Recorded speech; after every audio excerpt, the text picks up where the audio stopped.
So you ready to go? Tonight is a beautiful night. Let's go. Welcome to Parallel Podcast 868, Trinidad's finest professional, unprofessional podcast with your host, Prez I Am and the God. Trinidad! Yeah. Check 1, 2, 3. Ladies and gentlemen, welcome to Parallel Podcast 868, Trinidad's finest. Let me get a little more comfortable here. Don't mind, bro. Right? I'm your host, Prez I Am. I am Prez for the slow ones, right? Alongside the God, the alchemist, the artist himself. Tonight we're writing a new tune. Tell the people and them something.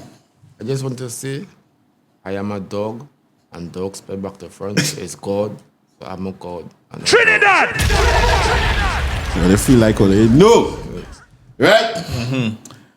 Trinidad and Tobago, tonight you have a special guest. We were going the live just now. What's going on there? Nothing? All right, nice. We gotta make sure. You know, we good in the back there. We have a special guest tonight. Well, I would say, boy, I meet this man on a social level, and we just click, you know, the vibes, the understanding, the reasoning. I learn a lot from him, and he might have learned a little bit from me too, because, you know, he's a nice fella. Right? Subject. But as a person, when I'm doing something, you know, that was back in my manager days, not that I quit, but I get a little rest, right? He gave me great advice and we shared some experiences. So, with no further ado, let me introduce Darryl Gervais. Tell the people and them something, please. Blessings, man. Nice. A pleasure to be here, though. Like, I was excited for the night, too. I feel like... When you say, dog, I'm real excited, boy. I say, yeah, like good vibes. Yeah, and I just feel like I know it's going to be great conversation and thing, too, man. You know? Good vibes, good vibes. Right, Life so... and business, yeah. We are getting to the people who don't know about you, and although I find that hard to believe, but I think people tend to not focus on the background people. Yeah, that's exactly what it is. Yeah, right. They don't know who's the cameraman. They know who's the songwriter, the producer. I mean, now producers getting a little more. Yeah. You know what I mean? Because but not so much the songwriters. Yeah. Right. And they just focus on the front, you know? You know, like, oh, my boy here is a big singer, but nobody don't really talk to the manager that way. You know what I mean? So, but it's all good still. It's all good still. So what we're going to do, you're going to, based in this music industry, how would you describe yourself? How would I describe myself, boy? Somebody wrote in a write-up recently that Darryl Gervais is a quiet architect. And I love how that felt. Yeah. I could see why they would say that. Yeah. So I am an international songwriter. First and foremost, I feel like that's when I think of me and who I am and what I do, I'm a songwriter first. Right. You know? So your main thing is writing songs? Yeah, I'm a songwriter. I'm a singer-songwriter. Singer-writer. Yeah. So, but I am also an artist manager. I've also executive produced a lot of stuff. I'm your friendly neighborhood plug, bro. Oh. You know? Well, yeah, Mali, I'm the guy that plugs a lot of things and you know, situations. Yeah. You know, but quietly to the point where a lot of people don't even know you exist. Oh, you know, fair enough. You know, people think that somebody else was responsible, and you know, and that kind of thing. So, how many songs do you think you have written so far? Bro, I don't even know, bro. Like professionally, I've written a lot, but in general, in all my writing in years, it's like I can't even put a number to that. I think over 50, over 100, over. Nah, I mean. I've written thousands of songs. Thousands? I think in the yeah. Nah. Yeah, so how for that, boy? How do you get the ideas? Life, you know. Life, anything you just jot down? Yeah. For me, music.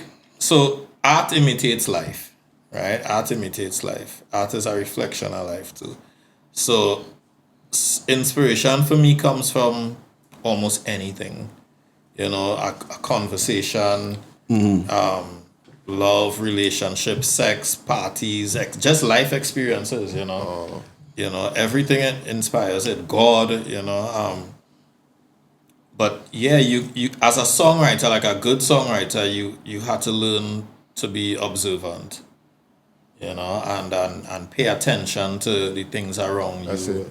You know, things might jump out because from a simple conversation, something might be said that, you know, could trigger.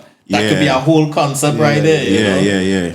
You know, so you could be talking to me and you say, well, boy, at least you know you live. That's a song concept right there. At least we know we lived. Yeah. You know? And I think that's how the music does actually touch people, because I going through that shit right now. Mm-hmm. You know what I mean? Mm-hmm. So as much as you might sing about, you know, let me say our relationship vibes, somebody at the time going through that right now. Bro, there's nothing new under the sun. Everything you dealing with, somebody dealt with it already. Or going through it right now, this very minute. So writing so many songs, right? Yeah. And I know music writing, especially, is articulation. Yeah. You can't have the same ideas and use the same words. Would you say you practice reading a dictionary or getting new words, expression and stuff? Or? Yeah. I think I do all of that. My mentor is a Grammy award-winning songwriter and producer by the name of Cory Rooney. Cory Rooney, yeah. Right? Mm-hmm. And one time in LA, Cory told me, you know, even if you don't have money, you know, go out and expand your experiences. Right? So he said sometimes people might go to a party, go on a trip or something. It's like, if you have no money, put on the TV. Watch something. Yeah. You know, watch a TV show, watch a movie, you will learn something, you know. And I think it's very important for songwriters to have experiences. Not just songwriters, but creatives in general. It's you can't be efficient at what you do if you just sit in a room all day. Yeah. Correct. You have to experience life. And you can't create an experience. Yeah. You can't. Nah, you could. I've written about things that I've never experienced before. Okay. But I think that also comes because I'm an experienced songwriter. Fair enough. Yeah. I know how to put myself in somebody else's shoe and tell that story, you know. But I think, you know, just to piggyback off our what my boy was saying, you know, I feel like, you're writing. Sometimes you write about the same topics. Yeah. Right? But I think the beauty of what we do is to find ways to say the same thing different ways. Different ways. Over and over. Yeah, and I had a conversation with my artist maybe 2 days ago about the same thing. Or maybe it was yesterday. And she was like, she don't want to keep singing about the same concepts. And I was like, listen, I'm the songwriter. I know what I'm doing here. Yeah. Right? You trust me enough to know that I know what to do. Because know how to, you know, if as listening to any genre of music, it is the same thing, but it's just different experiences, different times. It's all the same. Yeah. Because I am a comedian as well, right? Yeah. You can tell the same joke many different ways, deliver it differently, express delivery, and you'll still be funny according to how, you know, and it'll be the same thing, you know. So as a songwriter, you're writing so many songs at least. I mean, that could be monotonous if vocabulary not expanding, the expression expanding, you know. Your vocabulary, your melodic approach to it, like everything has to switch up at some point, you know. And I operate a lot in soca music, so we know every genre has certain characteristics, and soca has its certain characteristics. It's happy, it's festive, you know, wild. It's wildness, it's fast. sexiness, it's all kind of things. So we know that there are certain keywords that bound to pop up. So you now have to be so on the ball right now that you don't want to sound like everybody else. Can be saying water right through. And whatever it is, you don't want to. You can't just be regurgitating, you know, the same things over and over. Yeah. So it definitely is important to say it differently, because I mean, if we go through every carnival and wine is the only thing that people saying in every song, it's going to get exactly. You know what I mean? So bring it another way. Yeah. Yeah, bring it another And way. I thank God that we have great songwriters in Trinidad, you know. So Thanks, you know, appreciate everybody's been doing their thing now, you know. But our next level, Yeah. big man thing. Yeah. When you didn't talk to the little smallies and the ladies, Yeah. since you have so much creativity in your head, it's very smooth. So yeah, songwriter, I think your stories, your stories Yeah, and yeah, stuff. yeah. I've heard I've heard some words repeated back to me like, wait, but you're really a songwriter for real. Yeah. But I wouldn't say that I have game. I don't have game like that. You know? I just be real and talk and have conversations. Yeah, so. anybody who have game would say they have no game. Yeah. Like when any drunk man will say, I not drunk, you know, I not drunk. I not Yeah, drunk. but understand. But we understand, we get. Nah, I don't game. I don't game. Yeah, we get. I'll never put my eyes on no smooth talker like that. I just You know what I mean? good conversations. So in writing, what's the harder one to do? The chorus or the verses? Before you answer that, right? Yeah. I just tell him. Yeah. Because he's challenged me to songwriting. Right. Now I only have one credit on YouTube to a song, to writing a song, which is one Alexi's song, right? Come Over. I read the chorus, right? But I tell him I had to hear a beat to write. I can't, so I can. So yeah. So based on the question, how you go about your vibe? And I know some people is right line by line or two line by two line. Right. You know, I've seen artists done that already. So how? Now, well, there's a question that comes up a lot. For me, there's no set way to do it, right? It's not written in stone, but it's happened in every possible way you could think of. Sometimes I hear the beat and a whole song comes, or I hear the beat and a theme might come, a topic.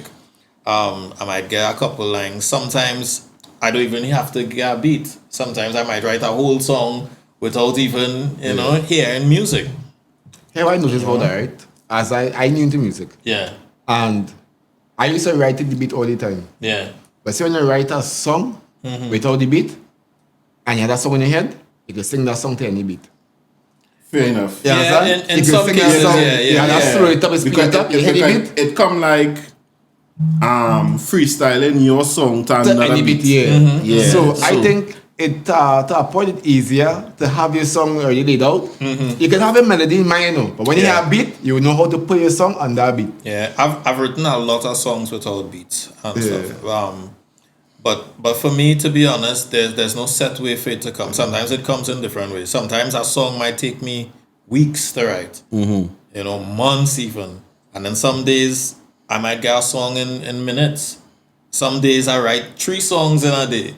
7 songs in the week, or some months I might write nothing. Let me ask you this before we go to what's the longest track you feel you ever wrote? Because I feel like now music That took the longest. Yeah, not that took the longest. I feel like now I mean in song. duration because the other day I was listening to real long time shit, right? Me too. And this song by Christopher Sailing. Christopher, what's his last name? That's oh gosh. The name not ringing a bell. Yeah. What's his song? Sailing is the name of the song. Sailing. Take me away. Right, I know this song. Right. Yeah. That song was almost 5 minutes long. Right. Right? But most songs now, 3 minutes, 4 3 minutes, 2.5. 2 minutes and change. Yeah. I don't know what is the longest song I've ever written. Maybe a rap song or something. I feel like the longest set of stuff that I've ever done would be stuff that I do for myself. Okay. But for when I write in for people, it's more on a commercial basis. So you can't write a song 5-6 minutes long. Fair enough. Yeah. As I mentioned, commercial. Yeah. I'm talking the ching money now. Right. Is it a profitable venture as in writing, or you do it for more entertainment or hobby, or is it a professional aspect where you sell your songs? Songwriting is all that I do. So it's money. It's money. Yeah, based? that's songwriting is So how I you getting mind paid- my children. And So you get paid to express your thoughts practically. yeah, So bro. right I do. That's a thanks and please. So why do it wrong? why do it That's bad? what I said. Yeah. Presently, I am one of the few men in Trinidad that I would say is a full-time professional songwriter. Yeah. You living off writing songs. That is all I do. Real? Yeah. Aside from songwriting, I manage our artists, but that isn't paying the bills like that. Yeah, that's investment. You know. Yeah. But yeah, almost everything I own a song paid for that. Oh. Yeah. I mean, point out that if I hear a punchline or some line that just trick me, stick with you. Yeah, I have a notepad. I write it down. Alright, write it down. And I will just eventually write my song. I look for all my thing I put together and use that as lines. Yeah. You understand? Mm-hmm. So but songwriting is lucrative, bro. It's extremely lucrative. So anything anybody say around me, once it stick, I put it down. Yeah. Yeah. So you had to make notes and keep your ideas there because you'll find ways to piece it together and express it. Yeah. Correct is right. Nah, bro. Right is correct. It's a beautiful thing. I mean, right is correct. The more you network, is the more opportunities to get to. Of course. I don't think I would be in the position that I am without networking. Like I said, you can't sit in one room on the planet, you know, and expect to do great things. Now, what I would say is that I have worked with people all over the world and never met them, right? Thank God for the internet. But I have also traveled across the world and met people who I've been working with for years and meet them for the first time in the studio. You know, but the power of the internet is really a remarkable thing, bro. But you have to be willing. You have to be social. You cannot do everything you need to do sitting in one spot. Like I have touched parts of the world, and I would have never think, you know, this youth man from Palo Seco would do them things, you know. I remember the first time I touched Paramount Studios in LA, and it's like, yo, like we sweat in the savannah in number 9. We're like, what you doing here? Yeah, like our vibe. You know, you travel in the world, you in Jungle City Studios around, you know, like stars you see on TV. When you're writing a song, right? Yeah. You normally give a demo as well, like a sample how you want the song to be sing. Yeah. And it's up to the singer to change it up or go with how you want it to be sung. Nah, they'll change up anything. So you actually could sing that song for them then? Yeah. By tell them how the song should be sung. I'm a vocalist, so I record every demo that I've ever sent for an artist. And most times the demo is so well done. All the artist has to do is swap out my lead vocal and slapping theirs, yeah. You know, I do ad-libs, background vocals, all of that. This is one thing that I learned from my mentor. He always used to tell me, leave little room for imagination. Put everything you could think of to sell your vision in the song. Put that on the demo. Yeah. You know? So I could play the demo for things like Tender when I did Tender for Patrice Roberts. Mm-hmm. It's the same demo. Yeah, he just didn't call him. He just didn't call it out there. Right? So it's like, you know, all the all the ad libs, all them things, you know, but you try to get your demo as close to completion as possible. It's just a mix and master, you know, but you want them to get as clear as a vision, because let me tell you something, artists lazy. Most artists very lazy. Shit, man. Yeah. all they need to see as close to completion and what the song will sound like. Yeah. If they had to think too much to envision something with them, they might tell you no. Take the song. Yeah, they ain't gonna take the song. You understand? So you have to do the lead, do the ad libs, put some background vocals if you're hearing all that too, because is it all in an effort to sell the vision and the feelings? Because what we're in is the business of selling feelings and emotion. That's what songwriting is selling connectivity. So if you know the popular for certain type of ad libs, boy might say, ha, do all of that in the demo. All that in the song. Because he need to feel like it's his, you know? Yeah. Patrice he say, Patrice again, do everything. Kes might do KTB or something or some kind of sexy ad-lib or something. Do everything you could think of that they do to make them feel comfortable. Or create something that they would like to do. Yeah. You know? So come like they hear and they're self-singing. Exactly. That sounds like marketing to me. So I'm more like a business approach, which is good. Yeah, you need to know to sell the product. You need to know to sell the product, no matter what they are. Exactly, you know, and this ain't no easy thing, bro. You had to love what you're doing. So for me, it's business, but I also been in love with this thing since childhood. So it's like I getting paid to do what I love. You know what I'm saying? So you're not feeling like you're working, you know, because it's not a hobby. I could treat it like a hobby, but it's a business. A business. And when you're getting motivated by finance, exactly. Here a controversial topic. And I want to discuss it. What about artificial intelligence? Would you say something you can use to assist you? Would you say something that could threaten your work? How would you deal with, because artificial intelligence is a big thing now. Yeah. Somebody can go up and ChatGPT or the artificial intelligence and ask for something to be created the same way. You know? You can use it as well for your gain. So I say this, you know? So I've seen a lot of people that I know use AI to help them with different things. I've used AI to help me with things, but never with songwriting. You know, I think I'm way connected in with my music that I want AI to help me with that. But most of the times, the people who use it they're not vocalists, they're not songwriters like that. Yeah. You know, so it's like a crutch for them. I don't know if I could really respect it like that. Yeah, I don't know. I've used AI to help me write proposals and write-ups and things like that. You know, I've used AI to help me do graphics and stuff like that. But for me, creativity is too dear to my heart for me to rely on artificial intelligence to create a melody that could really connect with people. I could agree with that. You know? I myself use AI already, and what AI helped me with a lot when I know singing. You see the format. Yeah. All the intro, then you get a verse, then you get a chorus, then you get I didn't know nothing about it.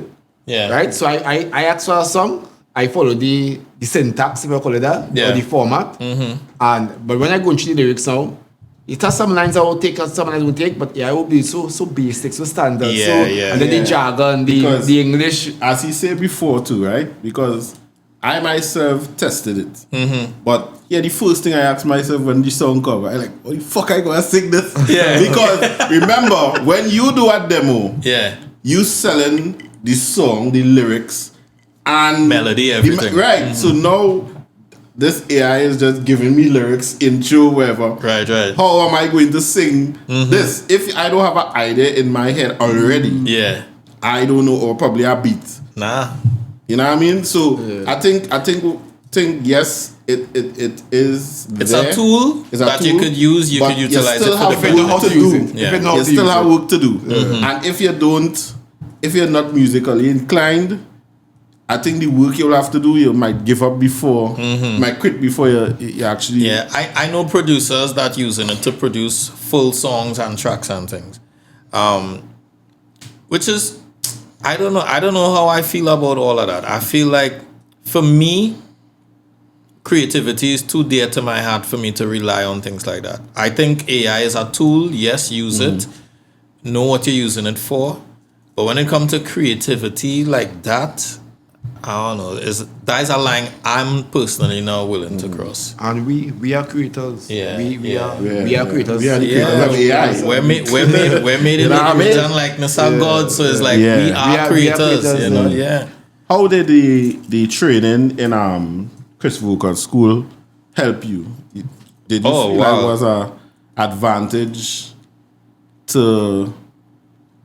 I would always say my experience and my years and times with the Chris Vocal Academy. And where that academy is? San Fernando. Okay. Yeah. Big up Chris. All the time, Auntie Chris. it's always a time in my life that I hold dear to my heart. You know, I think as a man, it helped mold me in a lot of ways. It helped me with my walk with God. You know, and as a vocalist, one of the things that I felt was embedded in me during that time was, I think I learned how to apply excellence to everything that I do. You know, there's something in the Bible that said, do everything as though you're doing it unto God, right? I'm paraphrasing. It's not the exact words, That's the best ability. But yeah, so my time in Chris's Academy, it taught me to do everything with a spirit of excellence. You know, and I've applied that into every area of my life, especially as a creative, especially in entertainment. I've never adopted this Viking that good day mentality. You know, in every single thing. I've done it with management. I know what quality is. It's helped me maintain quality. You know, I'm not an easily impressed person. You know, and maybe that happened through Chris and them too, because it's like, you can't come around me telling me you could sing. Okay. Not just so. You know, like if you're telling me you can sing on a vocal level, at least. On a vocal level. So everybody could sing, but just that they can't sing good. You know what I mean? So as I mentioned that, you always had a singing voice, or is something you worked or you, because I can talk from my experience. I say if I can't sing, I know I don't know vocal training, I was never in a choir. You know what I'm saying? But I know it is attainable. Yeah, it might be my own style, it might be my own jargon, my own, you know. So is it something you always like a sang from young, you realize, you know, I could do this, or is something you just wake up one morning and say, I can't go in and train my voice. Yeah. Since I know myself, I sing since I small. I've always been like an avid lover of music. So I grew up and people like Michael Jackson was my, you know, the people I was looking up to. Yeah, my father had me listening to them shit though. Michael Jackson, Whitney Houston, Luther Vandross, Boyz II Men. Yeah. You know, I grew up listening to that, you know, heavy on R&B and soul and hip hop and things like that. So I think where it started for me was mimicking what you liked. Yeah. You know, so I'd mimic Michael Jackson, Boyz II Men. I always tell people R&B and gospel music taught me how to ad-lib. Gospel especially. Yeah. But yeah. As I now get involved, you see when you touch opera music, it's when you start, I think. Opera will teach you range. Yeah, when you start, because there's some opera singers on them. Yeah. I don't know about it. No, they're different. Nah. But my time with Chris and them taught me a lot, and those are memories I will never trade. You know, I spent a lot of years in her choir and thing too. It's true, all of that is how I learned how to harmonize and things like that. You know, things that I utilize today in my career that has proven to be very useful. Now I could charge for background vocals.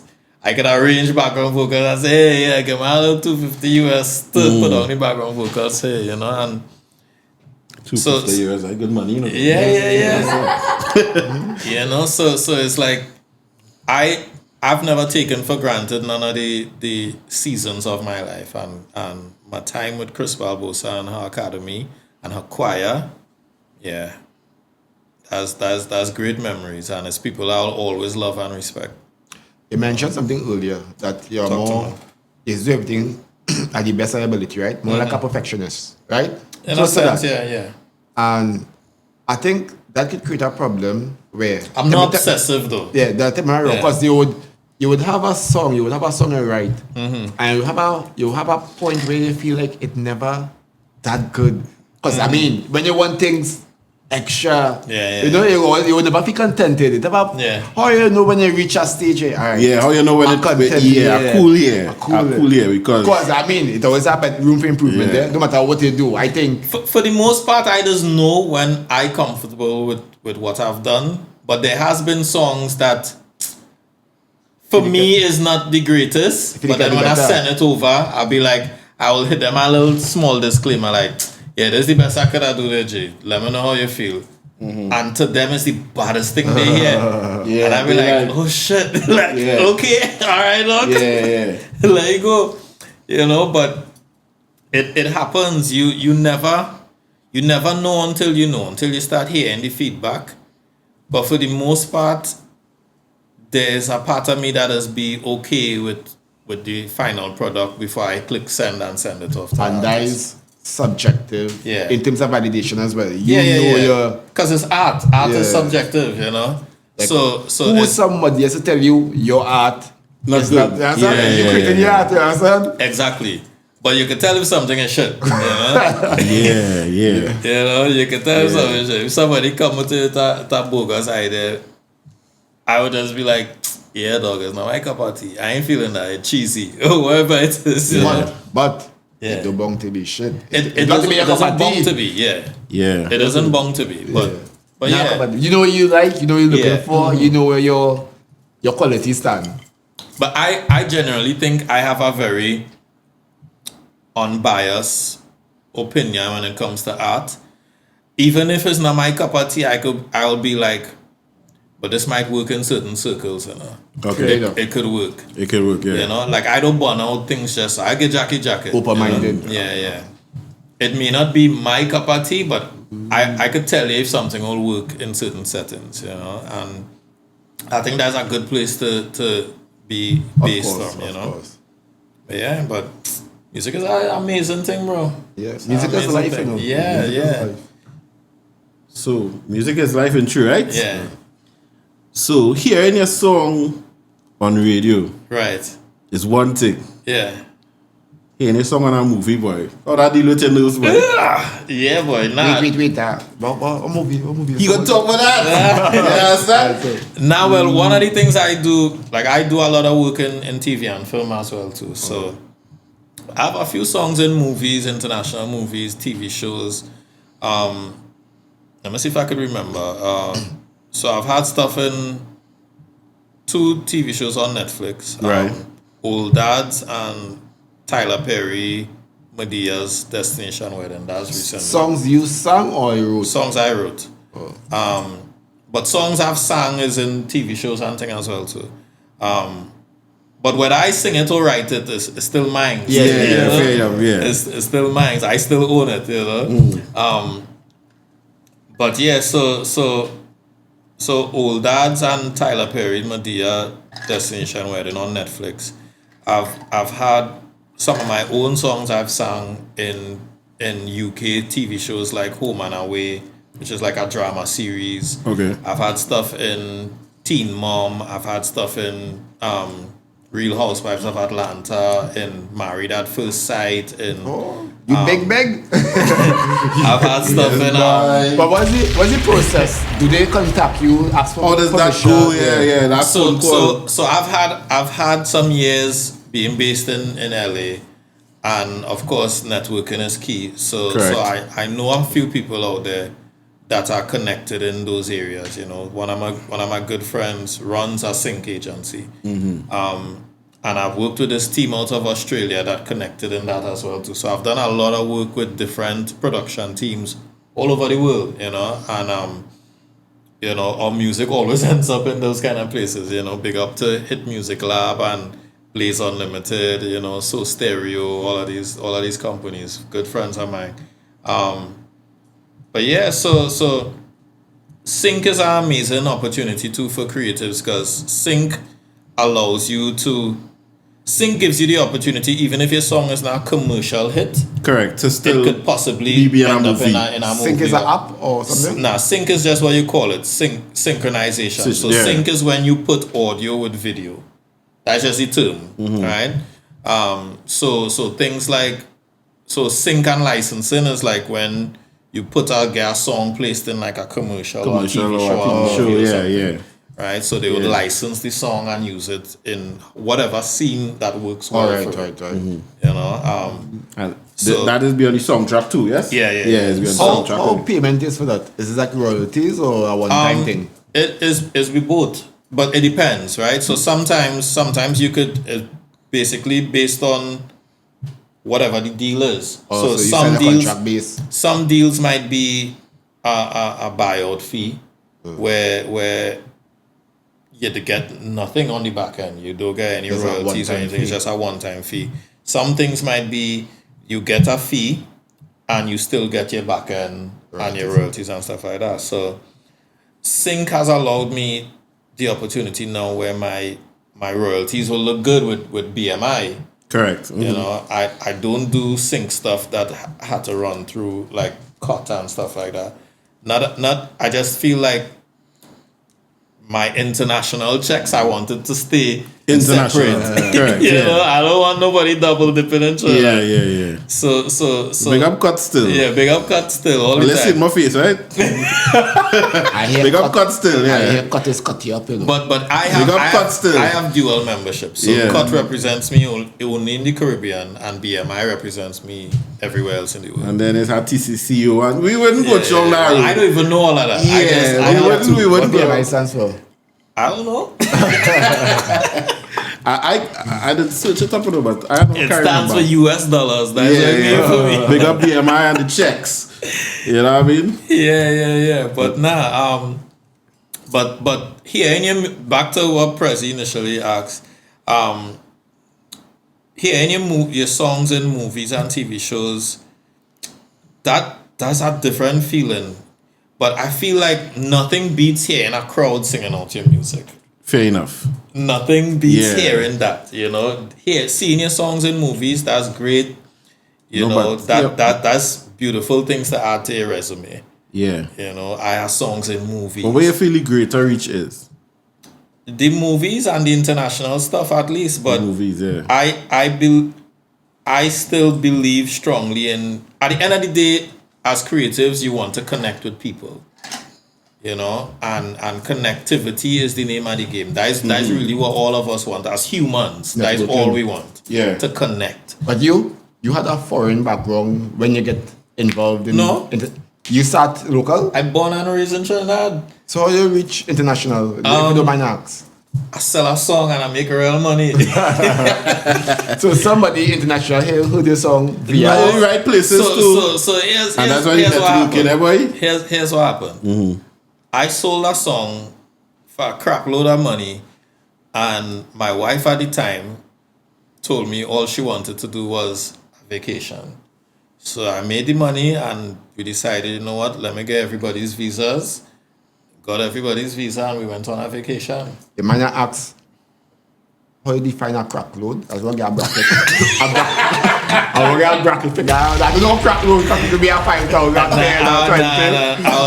was, let me just put it as I was hood rich. Fair enough. We can understand. Yes. I'm going to start writing, but so that good vibes, boy. That good vibes. Good vibes. So I got everybody's visas. And we went on a cruise and then we went to like Disney. So we just spend your trip. Money. Yeah, I didn't spend all. I put aside money for the vacation. Yeah, of course. But while I was doing all of that, I was working on an EP for myself. A couple of songs that I wanted to do for myself, and I sent it to. I had this cousin in the States that used to work for RCA Records, but he was.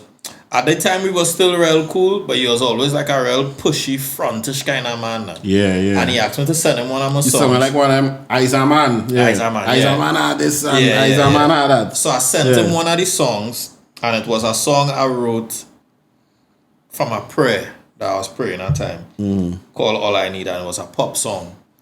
And he asked me to hear it, and I sent it to him. And he now starts sending my songs to different people in the industry. And he sent it to this writer who was signed to L.A. Reid. And they wanted to sign me to L.A. Reid and them. And then the writer told him, you know what, I don't think your cousin should sign anything. I have a friend that if he works with him, he could be unsigned, but have the freedom to work with them however he wants. So you're freelancing right now? Me? Or you signed or freelancing? Nah, I'm freelancing. I've never been signed to anybody. And that friend was Cory Rooney, that the songwriter put him on to. And while on vacation, that same vacation with my family, he hit me up and he was like, my cousin hit me up and he was like, yo, Cory wants to talk to you. Right? His song, my cousin didn't know Cory, but he knew the songwriter. And she connected him and we set up the call.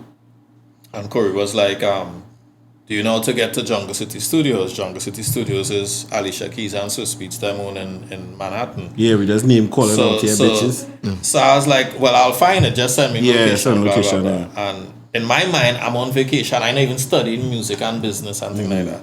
But you're studying money still, right? Yeah. So I told wifey at the time, I have a meeting on Tuesday with this guy, but I wasn't sure if I wanted to go. And then my phone died. I went to Best Buy, got a phone, and while heading to Manhattan on the train with my cousin the day of the meeting, that's when I decided to Google who I was going to meet. And I ended up Googling him just as I'm walking into the elevator to go up to the studio. And when I Googled Cory Rooney and I saw everything that he was a part of, Cory Rooney is the man like responsible for J-Lo. Like he wrote the first J-Lo album. He wrote the Destiny's Child song that changed, that empowered all the independent ladies. That all the ladies who were independent. He wrote all them records. He's written for everybody from Michael Jackson to Chris Brown to like hits on hits. And when I saw the write-up, his discography, I was like, oh shit, Darryl, your life about to change. Nice, man. Did it? Yeah, I would say so. And walked in, introduced myself, and it's him and a bunch of his writers and creatives around him, and we started playing records. And I think I threw him a loop because I'm talking and he hearing full on Trini. He don't even understand what I say when I talk him. Yeah, fair enough. Right? Yeah. But then when I play my records, he's like, who's that singing? And I was like, that me. He's like, get the hell out of here. What do you mean that? He's like, how do you song like that? And I don't understand shit you're saying.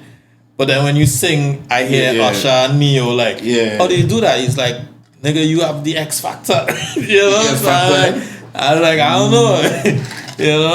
I was like, I grew up listening to R&B and pop, so can't vex with that boy. I could sing, Yeah. But yeah, so with that now, the first meeting he wanted me on his team, so I've always just worked with them. We worked with all kind of different artists and stuff, and that's really was the start for me. So I spent a lot of time back and forth, New York, LA, Trinidad, New York, LA, Trinidad, and I made great use of the time.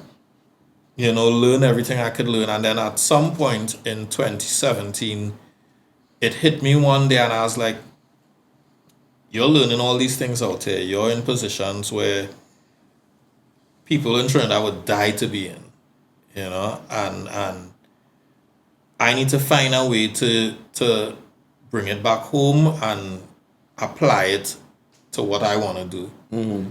Now, I never wanted to be involved in the business of soca. Like, I never wanted that. I was good with just throwing again a little wine to soca. We understand. Like that being involved in soca was never the goal. Mm. I was always good with my R&B and pop and this and that. And one day, an artist that my cousin had introduced me to from Canada, his name is Jordan, hit me up he wanted like pop songs with an island twist.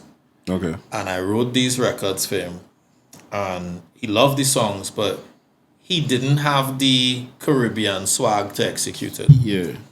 And he had the pop swag, but not the Caribbean swag. Yeah. He didn't have that. Real dope artist and a real good artist, but he didn't have that. And one of the songs was a song called Wine Up. But when I was writing the song, I wrote the song heavily with Kes in mind. Right? And Kes management at the time, Entertainment, I used to always try to get in with them, but they never paid me any attention. Right? When people just, like, okay, cool. It's a cool scene, when they're big, when they think they're bigger than everything. Yeah. But I connected with a guy in New York by the name of Make. Right? That's his nickname, Make. And Make is like a very interesting nickname. Yeah. He just make everything. Yeah. It makes sense. So Make used to manage songwriters and producers in New York, right? Mm-hmm. That's actually like to do too. What's his name? I can't remember this guy name. Was it Johnny Blaze? Johnny Blaze wrote and produced Samaka done for Kes. Yes, Johnny Blaze. Yeah. Right, yeah. And then he managed other songwriters and things too. So Mick met up with me one day, and he was like, "I have a guy in Trinidad I want to connect you with." I had no idea who the guy was, and he gave me the number and he told me, "Call the number when you go back home and set up the meeting." And when I went to set up the meeting, it turned out to be Question Mark Entertainment again. Right? So now set up my meeting, I'm going up there, and the Simon, who was Kes manager at the time, he saw me in the waiting room and he was like, "What are you doing here?" I was like, "I have a meeting for 11. He was like, "Nah, I doubt. I have a meeting for 11. And then he turned to whoever was the secretary and he was like, "Who's our 11? And he was like, "Mix guy." And I was like, "I am Mix guy." And he's like, "Nah, how you know Mick?" I was like, "Cause I know people." Yeah, make it make sense. Yeah, I was like, "Cause I know people." Yeah. And in that meeting, because only you alone know people. Yeah, that's right. Simon, but so I met with them and played them the record, and we talked about my career and blah blah blah. And when I played them the record, I was like, "I want to pitch this to Kes." It's like, "Yo, we want to manage you." I was like, "Okay, well, let's see how it goes." How it goes, yeah. And eventually they did manage me for a little bit. And I'm appreciative of every season of my life. And experience, yeah. And that's how they connected. They connected me to Kes, and Kes and I just hit it off. And I've been working with Kes for some years now. Written some amazing records with him, hit records. And working with Kes is how I got into the business of soca. So to me it was the perfect stepping into it was the perfect gate opener. Rather than anything else, yeah. Because once you start to work with Kes, everybody wanna know who's Kes Songwriter and they wanna work with you, and that's really what opened the floodgates. Great way to start the resume. Yeah. So with Kes I wrote a lot of hit records, Wine Up, Boss Lady, Jolene, Radar. So most of those soca artists or artists on the whole don't really write many of the songs. These are curious questions. No, a lot of them, a good bit of them are writers, I would say the ones I know off the top of my head, Bunji's a songwriter, Fayan is a writer, Kes is a writer, Nadia Batson is a writer, Voice is a writer. Maybe a lot of the younger ones are writers too. But not every artist is a songwriter. But even the ones who are songwriters, they still take songs. I mean, if you get more, take more. Yeah. Because the truth is, you can't do everything for yourself, And when your life gets busy in the spotlight and you travel in the world, you really have time to sit down and but just buy something create. And sing it. And then fair enough. Some people might be able to write a song, but the execution. The execution is amazing. Yeah. They're putting up. They're gonna perform this song as if they write it. Yeah. They're gonna. And what often happens is, once it reached the artist's hands and it gone on radio, nobody gives a damn who's the songwriter anymore. Yeah. We're often left in the background, barely even getting credit. Some of them might post the song on their Instagram and not even tag it. But it's like in all honesty, getting money. Die nothing, but I ain't sell my rights. I'm still the songwriter, and the publishing isn't gone. So I'm still the creator of the piece of work. So crediting somebody doesn't harm you. And I think it should be the jacket, it's common courtesy. And that's one of the things that I had with an artist already, especially in the early days of you joining our management team with an artist or being part of an artist coming up, right? Especially when financial money not making them, right? You have to credit the people that helping you. You can't go on a show. You have 4 or 5 people who invested in your clothes, this and that, And you telling them, yeah, when I wake up, I just be as John, as Rasta, and as me, and it's all me. And there are people in the room watching you like. What I've realized, bro, and this might be a controversial statement, but a lot of artists are extremely selfish. Extremely selfish. Not all of them, I think there's a lot of great people out there. But I think at the end of the day, a lot of artists suffer with imposter syndrome and things like that. And explain that syndrome to me. is almost like this need to show up yourself and be it. And it's almost like you don't deserve to be there, and any chance you get, you want to show it's me. Yeah. But we know it's you. Yeah. Because at the end of the day, that's who the public seeing. So the public going to credit you for anything, even the things you don't even deserve to be credited for. So then it takes nothing to really. But I've seen this sickness in artists sometimes, where is this desire to be seen so badly, and they so wanted to be known that they were the ones that did this. It's like they're fighting for credit, and those kind of things, if you don't check it, it's a poison. Or you could end up a lonely artist. Yeah. Or you're changing teams every other month because you see the crediting to me come like an appreciation. Eh? Yeah. You know what I mean? It's not just about even whether, yes, we making money together, but and then they really even go down the road that some of them don't want to credit you and they don't want to pay you neither. Yeah. That's the next thing too. Some don't want to do anything. Some just want to sing the song and run with it. Bro, this is a real interesting topic, because we could talk about this whole night. Yeah. I guess that's the reason why too. Some producers introduce the 360, which is basically you're not just payment for the production, but when you go on a show, you have to payment too. Some men is introduced that because the money doesn't be fair now. Yeah. You understand? But at the same time, I want to ask you this. In your experience, especially with producers, I don't have an experience on songwriters. But I feel like a lot of producers, or do you think that a lot of producers take advantage of young artists because they give them the vibes of like this? I'm giving you this. So I have a studio. I allow Ding to come and sing his song, give him studio time. I'm on my production. He has a talent. I recognize that. This man could be the thing. Right. He's singing. He had the talent. He might be coming with his own song. I just producing, master and mixing. But here I telling him, I wear everything because you come in my studio and they basically... Because of me, you're going to reach far. Correct. Correct. So it's not a mutual, okay, we going to do this together and, you come like you, the artist, even though you come in with a talent and you... Because, there are some people who talentless, right? Yeah, true. There are some people who come into producers who really just have this, just look good. They can't really sing. They don't really have a talent. But it's not a mutual thing. Yeah. You understand what I'm saying? It's a, hey, yes, you come into me. Yes, you are talent. Yes, you write your own song. But hey, if it's not me, What do you think about what?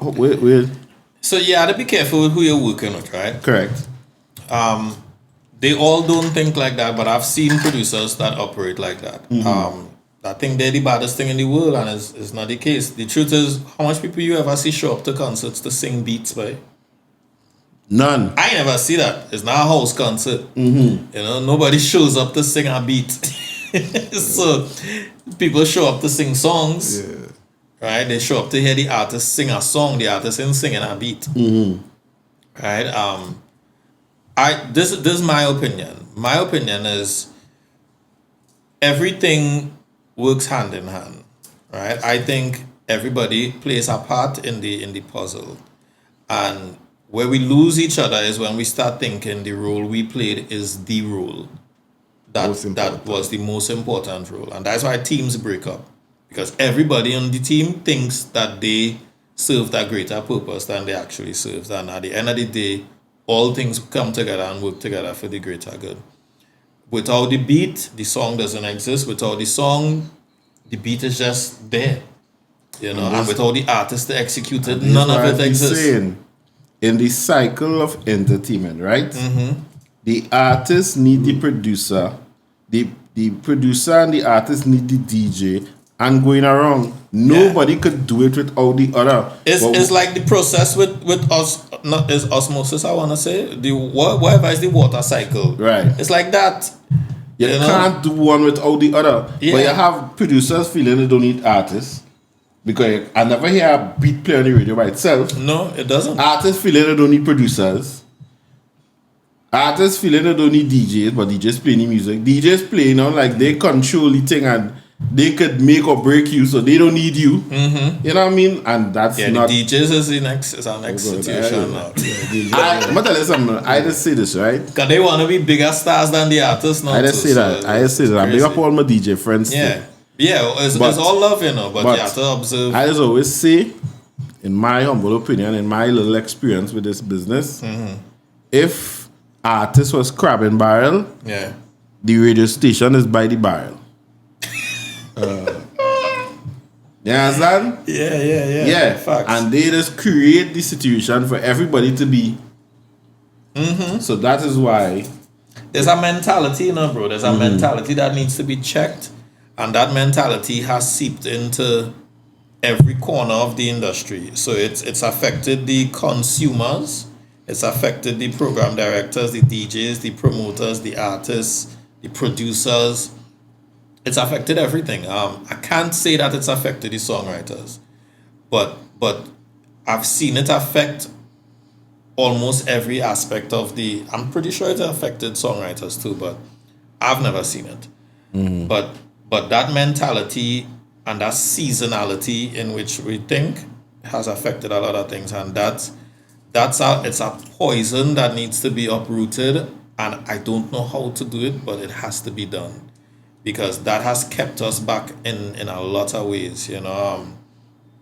The fact that a lot of the things that we do pertaining to soca music is only gearing up for a certain period of time. And it ends there. And then after that, we leave and we tour and we go all over the place. But it's still dead in Trinidad after Carnival. Soca music is no more after Carnival. I think for the best thing, even with my boy here, the best thing to do is sing your songs and market yourself as much as possible and try not to put too much demand on these people who feel that when they get your product now, you basically kneeling down to them. Yeah. You know what I mean? Because you remember sometimes when you go to somebody for a favor, you can't feel like you're kneeling to them for it. Yeah. Right? And it's to me, as we were talking earlier, it's yes or no. Yeah. I've had experiences at radio stations and you're messaging men, you get certain men number, you're messaging them, they ain't answering. For weeks, you're talking to yourself. But the day the song hit now, that same man messaging you. And because, like, for example, with me, it had a time, and big up Pretty, who's one of the most, for me, has been a great help to me when I was doing management and thing. And I reached out to him, I said, well, I need some producer's number and thing. And he said me like 4. Pretty one time. Yeah, one time. Good guy. Right? He said me like 4. He said, yeah, link with them fellas. Tell them I get the number. Right? I said, all right, cool, no scene. Right? I link with them. End up working. Oh God, what's my boy name? When I talk him up, people always forget the name. Our brother from New York. He ended up linking with me. He was real cool. We ended up actually doing work with him. Right? Is that Rebel? Rebel. Right, Rebel. And he had given me another guy from New York number. I could call his name, right? And I am messaging this guy. And this guy is reading the messages and not answering me. And I coming across as professional as possible. Yeah. I telling you, yo, this is Prezi. I am this. I got your number from Pretty. I have a new artist. I sent him some samples of songs that he did before. I said, I wanted to do it for so we could work together. If not, at school, whatever. He just reading, no reply. I say, right, bro. Cool. I tell myself, disgusting niggas is be busy. So, it is what it is. Nobody's that busy, bro. Right? People make time to do whatever they want to make time to do. I'm a person I used to be telling Lex, I say, yo, I don't have the patience for this. But it ain't doing me nothing to reach out again. It's cool, right? Right. Same thing again. Nothing. He just reading the messages. And I tell you, immediately reading it because that time I had on my thing and you seen the blue tick and thing. He is immediately reading the messages, and Killer is just not responding.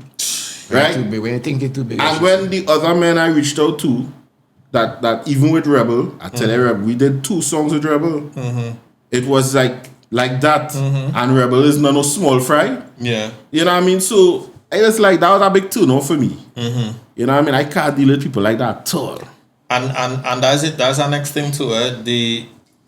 The industry has become based off of popularity, right?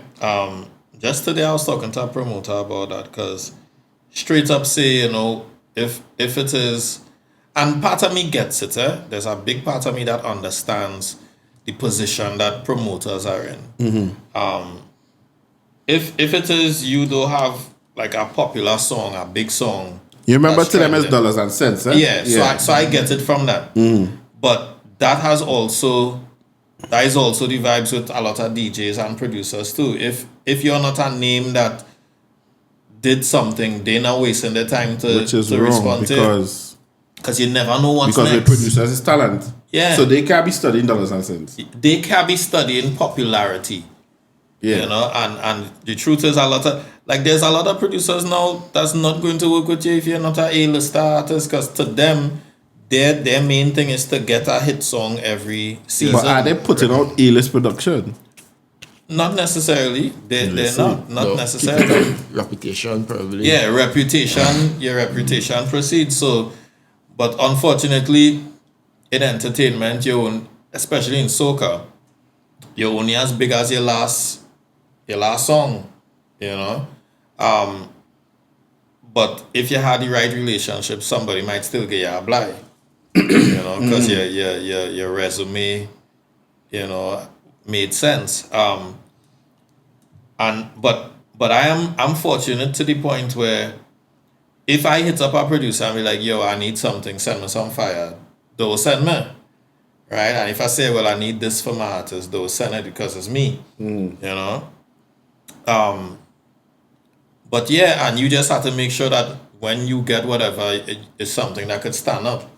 So at the very least, even if your artist in bus one season, at least they know they get quality product from you, and you and your team pushing the records regardless. Because at the end of the day, the game is about consistency and quality. Most important. So anything we do, bro, anything I do with my artists is I'm sure it could stand up. At the end of the day, the only thing that I believe that's where the disconnect is popularity. My artist just may not be the popular artist at the time, but trust and believe where we started is not where she is now. Correct. Right. And it's only gets bigger. The best direction for artists to get popularity in these times? Social media or radio or just networking? Like, what do you think? Nothing beats building your fan base. Nothing beats that. And which is the best way to build a fan base, you think? Consistency? With nobody. With social media out now. To me, there's different ways to do it, right?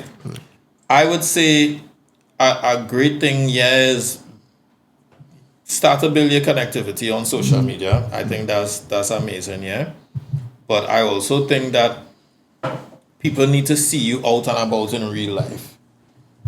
So I think all of that is extremely necessary.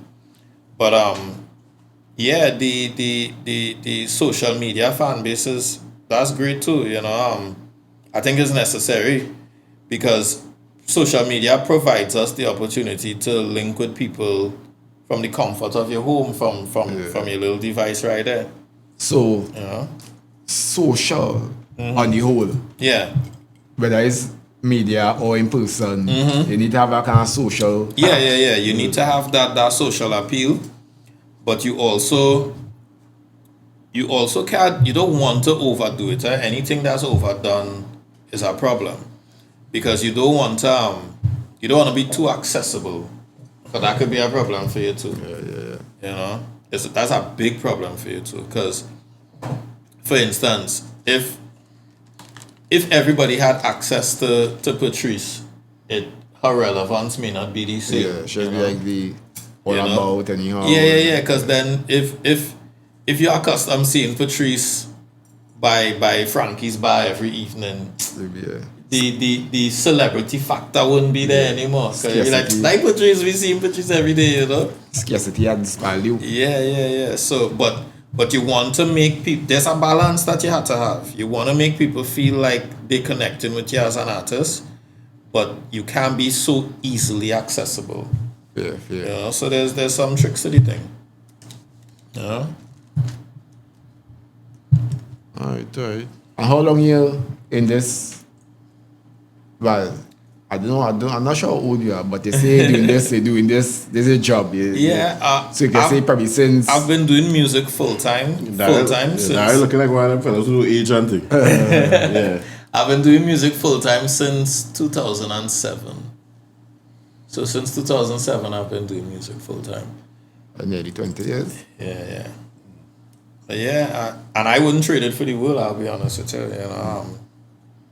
You know, God himself had to come and tell me. Any genre you don't want to tap into? Goth. Goth music. That's the only thing I ain't want to do. They just pause for a second. Yeah. A clap. Right. Yo. Right. Yeah, ladies and gentlemen, we're back with Darryl Gervais. Right? We gotta listen to this tune. Mm-hmm. You know what I mean? That the emotional time. Right? So we just setting up the live. 2, 3. Yeah. So we will continue to speak about thing and nice. Find a game warming. What? I'm joking, boy. I'm joking. But I can also. Freezing. I'm joking. What's that day off like for you, and how do you I should say calculate like when is a day off, or is that do you have obviously you don't have a working hour? Yeah. Right. So, but what are your working hours? What are the times of the day that takes up most of your songwriting time besides the flashes? Because I know you tell me you're coming up the road writing a song. But what is the time of the day that, because I was watching a interview and they were talking about Eminem. They say Eminem studio time is 8 to 4. Right? He comes for 8 and he leaves for 8. I know after 5 in the morning I'm thinking he don't play. Yeah. They say he don't play with that.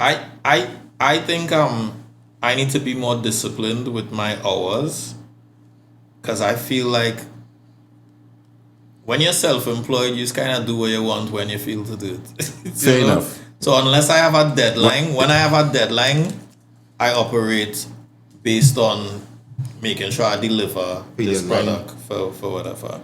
Outside of that, and I just creating, I'm doing when I want, you know. If I feel to sit down in the bed whole day and write this song, I'll sit down in the bed whole day and write this song. Which actually means he works full time. Yeah, I basically work full time. There's really no day off for me. You know? It's when I feel to, if I have something social to do.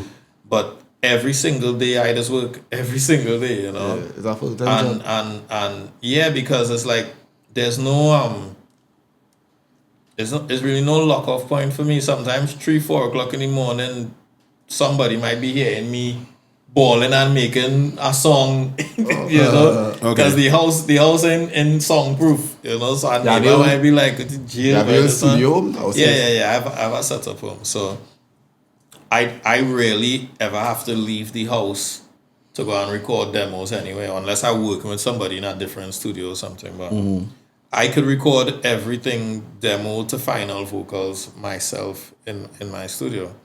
I just don't mix and master. So once I record vocals, it could send out. But a day off for me is just a lazy day. Yeah, I just chilling. watching TV, talking on the phone, something, you know.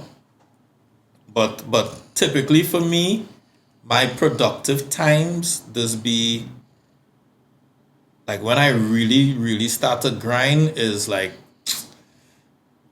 anytime after one and things so straight up until like 8-9 in the night. Evening that evening time. Evening. You know, if I have a deadline, I might wake up early and start cracking. You think the evening thing is due to appetite? You eat something, dopamine release, if you're in a better mood. After lunch, you say, so I wonder if it's a link with the food intake or because in the morning it might be. You know, I've been realizing, bro, like, I spend too much time on the damn phone and I need to start to...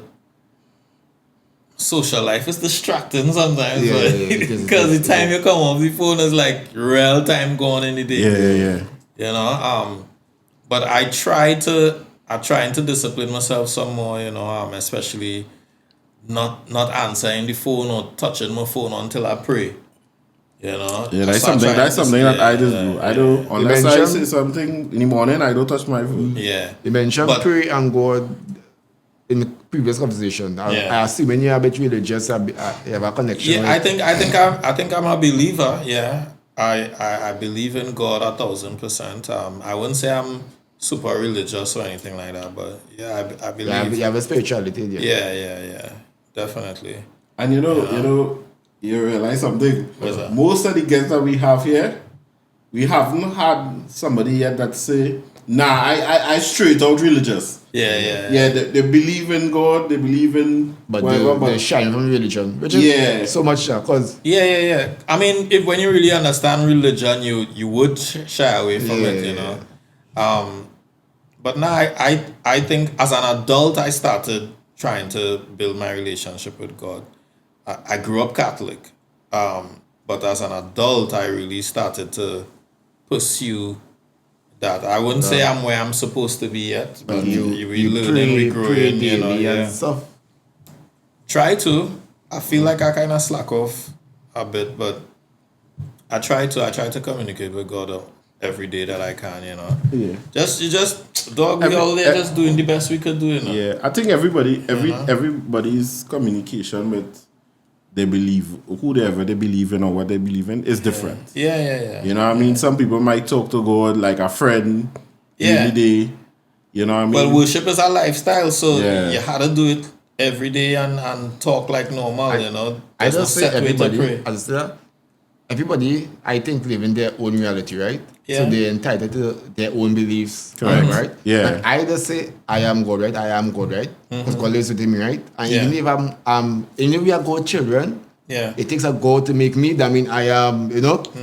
So, and even when I sing in my song, I have a line I use. I talk to myself. That is how I pray. As I'm saying. And it's not me trying to diss anybody. This is my reality. This is my belief. Same way you entitled to yours. Same way you entitled to yours, you know? Yeah. And that just having respect for each belief, because eventually it's your life to live, your reality. You have to walk it, your part. You can't take influence from nobody, basically. You have to find your own belief, your own. Well, the scriptures say we're made in the image and likeness of God. And that's just a basic understanding. We are, you know? So, in a sense, we're all kind of...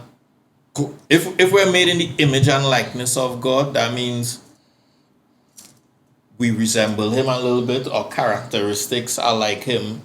God is the creator, and we're all creators. When you think about human beings, like we're all creators. That's it, we are creators. Yeah. So we have characteristics of our Father, you know. So it's just that some of us feel our opinion is law. Yeah. That's the problem. Yeah. You can have your opinion, you know, but I can't tell you, in my opinion, I don't like your vehicle that you buy. Yeah. And then tell you you do shit. Because in my opinion, I could not like that vehicle. I could not like that shoe. I could not, but you can't tell me it's shit. Yeah. I'm gonna get to spiritual now, quite spiritual. Yeah. Let me get an example, right? A theory at least. A what? A theory. We are all gods, right? We're one consciousness, right? Right. But we are all God having an experience. Different perspective, different personalities. There's like a radio station, 96.1, 96.2, 96.3. For God to be omnipresent, omnipotent, omniscient, you need to know everything. God need to know what it feels like to be a murderer too. Hear what I'm saying, right? So everything God seeing himself from your eyes is God experiencing how it feels like to be Prezi, how it feels like to be me, how it feels like to be you. You understand? So we are all gods, but I might say that we are all gods. Are you saying that that's how you think he's omnipresent because he's viewing everything from our own eyes? If we go in science, there's not theory. Science, there's one consciousness. If we go in quantum physics, I think it's one consciousness. So although we feel we are separated, it's just one consciousness. We are all gods, just different perspectives. Right. That's what I'm saying. Okay. So we are seeing things from different perspectives, having different experience. Okay. Experience. That's why we are born to be different, you know. We can be the same people. We're trying to be the same is a mix-up. Two people. You Right. might like R&B, I might like comic, you might like something else. Or that could be part of the experience. That's what I'm saying. Okay. That's just my perspective. I'll tell you I have. That's interesting. Yeah. Because as I said just now, there is no two people with the same fingerprint. It ain't supposed to be so. That's it. Not even you and your son are the same fingerprint. Yeah, facts. Yeah. I was going to ask you something just now with the accent. And big up the people on the live. Feel free to ask questions. We're here with Darryl Gervais, songwriter, music exec, manager, and of course, brethren. Yeah, man. Straight out of Palacico. Yep. Right, doing Deep great things. Southside. You ever get vexed with that chicken write a song based on? Yeah, but nah. Yeah, I think I've written songs. Have a side beat to that question, eh? For real? Yeah. So here's this, right? And I spoke about this not too long ago. So I wrote this record for Patrice Roberts one time called Touch Me. Big up Patrice. Right, on the Toko Loco rhythm. It goes, touch me like you mean it.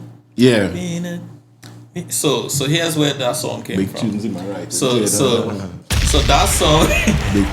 song you would think was like a love song type of vibes, right? Sexy love song type of thing. What that really came from was so I was married, right? I'm divorced now, a couple of years now. Congratulations. Don't say that now. We bad still, isn't it? Sorry. I didn't expect that. But big up X still, yeah. Big up. I still believe strongly in marriage and love and thing, man. It didn't work out, you know. But I never regret that part of my life for nothing. No, what marriage is marriage. It's just people. Nothing wrong with marriage, you know. There's something wrong with people. People. Because even now, with marriage, even now, right? Yeah. Marriage being affected and being poisoned by people. And using it for financial gain and thing. But the foundation of marriage is still great. People, honestly, bro, they don't have this, like my pastor used to say, the stick-to-itiveness. People don't have that in them anymore. People want somebody unhappy. It's until. Until. I think that's a big thing. And that's what's wrong with marriage. You know, people just don't have it in them anymore, and the first sign of unhappiness, people ready to hightail it. I mean, let me add my 2 cents to this. I just talked just now about difference, right? Yeah. The problem thing with marriage is that everybody trying to have the same marriage, the same relationship, and we're all different. Some people want monogamous relationship. Not everybody want that, for example. That's what cheating going on. Some people might want to travel and explore and have this kind of fancy life. Somebody want to stay in the mountains and sip coffee. I don't say that, I'm saying. Yeah. But that marriage, it should be one way. We have some different people trying to run down one type of marriage. One ballpark, how marriage should be.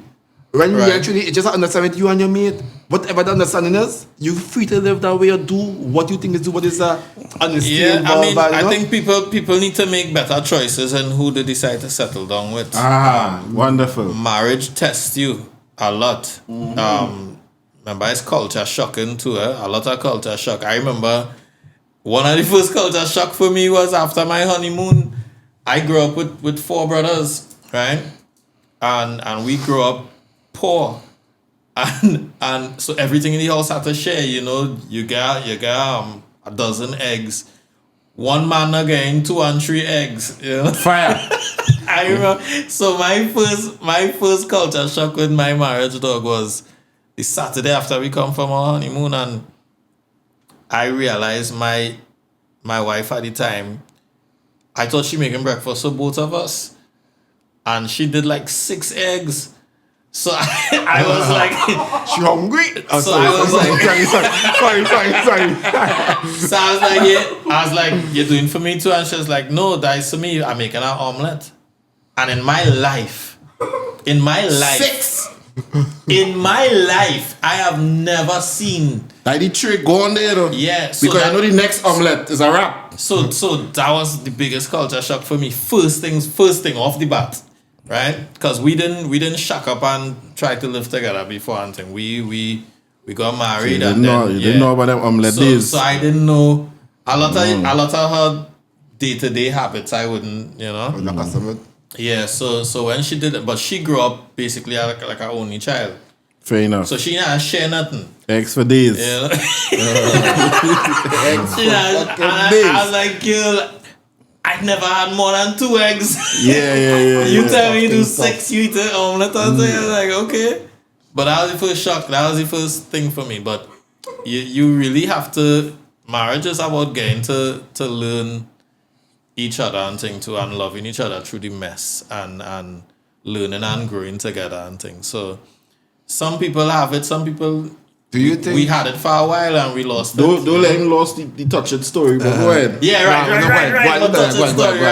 Yeah. So where touch me come from. So this Toco Loco rhythm. So for a while in my marriage, I felt like I was starving for attention. For a while in my marriage, I felt extremely neglected. Right? And I felt like I am.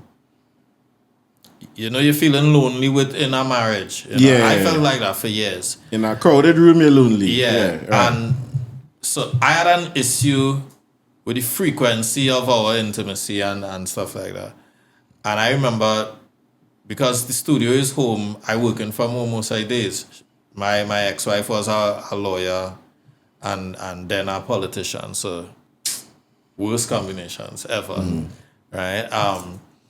So she would go to our office and thing. And I remember the day when I got the rhythm from Patrice's team, Warren sent the beat and he was like, Patrice. Big up Warren and big up Warren all the time. Yeah. Patrice they send the beat and he was like, Patrice like Yemi Alade, so she looking for some Afro type vibes. I was like, all right, bet, no sin. I said, well, I real good on Afro beat, so that's cool. And so that same night now, I know I have a long night that night. So I trying to catch you before she go to bed. Because, a man, you trying to get in your things one time. So you're horny. Yeah. So I trying to initiate and thing. And the energy she was giving me was just real whack now, boy. And I ain't for that vibes. Anytime I see any ounce of unwillingness, my mood, I changed one time. So, because we started and she gave me a little unwillingness vibes and thing, I see a little facial expression I didn't like, and I was like, you know what, I real good in her. Like, I real cool. So, I done there, but I was vexed. I was real pissed off.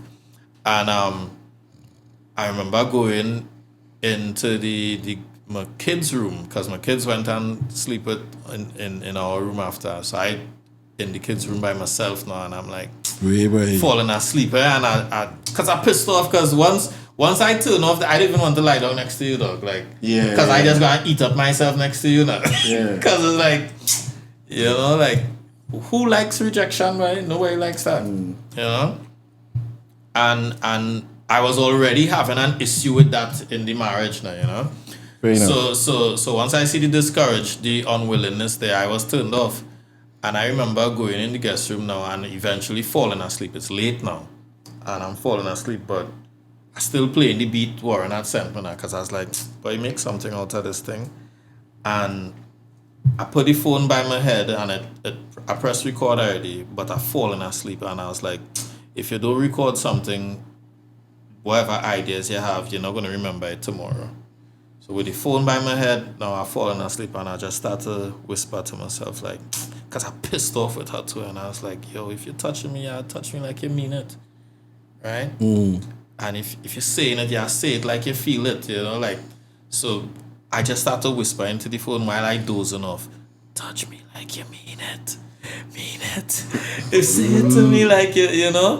And I left it there, I switched off the phone and I went to bed. Next morning I get up, I play back the whispers and I was like, this have a vibe, but it can't be a heavy song, it can't be no sad song. Correct. Put you sing and sing that. Nah. So now I have to find a way now to turn what started off of that sour vibes into a beautiful record, and I turned it into Touch Me As We Needed Me well done, today. Not bad at all. So you had to take things from your real life and find ways to flip it and make it beautiful art. And the incredible thing is a lot of beautiful art comes from pain. Correct. Facts. So my side come from pain. My side beat to that question was if the person here that well, that's me. But I guess no. Yeah.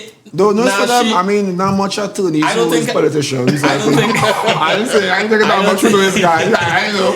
I could be wrong. I don't think she and I ever had that conversation about that song. She probably know it by now though, because it's a story that I tell now. So she probably see that and probably vexed because you feel like I feel your pain, bro. It's all good. It's all good. First time I tell that story was on Uber Soca Cruise. And real people, it resonated with a lot of people in the audience. Yeah. Yeah, but bro, I write from a lot of real moments, Which is the moments you should write from.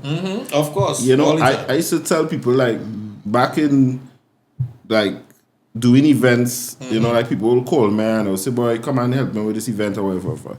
People used to see me in events and be like, you getting paid for this? I said, nah, just helping them out. But like, you crazy? I said, yo, I might be getting paid, but you see the experience again, or they can't take that from me. And that experience has gotten me to where I am today, where I just work with great people. So, people is always watch you and want to tell you what's going on and what you think they should do and what you shouldn't do. Yeah. They don't understand your journey, It's not for them to understand either. They don't. Yeah. I want to write a rap song. I tell them that. I want to tell my story. It could be long, but that was I'm going behind some people too. And that's one reason I started to like music. The expression, how they express yourself and express stuff. That's really what it is for me. Expression, Because I like to talk, but I don't want to talk too. Music so I can sing a grand song. Music helped me to learn to express myself. Music helped me pass English dog for CXC and thing. Oh, you singing that? I forget Music, rap in particular helped me with English. DMX in particular helped me with English. Big up DMX. Rest in peace. Yeah, because in listening a lot of hip hop records and stuff, and the way they told their stories, that helped me in my storytelling. And plenty of them rap artists be poets. I listen to some of them words, and they'd be on top. Tupac was, especially, he was a poet. They mix up a line too, but DMX are real lines, To live is to suffer. And to some things to find meaning in suffering. I know this song. Nah, different. That is on Slippin'. Different. Yeah. They say DMX are rap man, They say DMX are rap man. No, When he was shooting, so we have this person I follow on TikTok. They basically do like animated videos of people talking about stories, experiences they had in the past, like with DMX and thing. Is it DMX? While they were shooting this movie, Romeo Must Die with Jet Li. He stopped and fly the plane. Yeah, it had a part where he was driving a vehicle. Yeah. And when they say cut, he continued driving the vehicle. And he went in the tongue and he picked up some rapper, Ja Rule. And they went driving around and the people who were shooting the movie called the police and police was chasing them and he do all of that just to go by a store to buy planes to fly to. Yeah, he just wanted to He fly just some radio control he crazy. He real into that. He is a real authentic human being. Yeah, that's it. And hey, difference, I in the middle here. He described it as crazy. He described it as authentic. I ain't saying, is that really crazy? No, it's not. You know what I mean? But that what people You see, that's crazy say because that's crazy. It don't know. Because they even told a story where he went to. He liked to go to dinner. He liked restaurants, and he went to a restaurant. He ordered 3 different shrimp, and when he eating the shrimp now, he started malfunction. So it meant watch him like, what going on with you? He said, "I'll do the shrimp." So why he eat it? Why? So but he say he love how it tastes.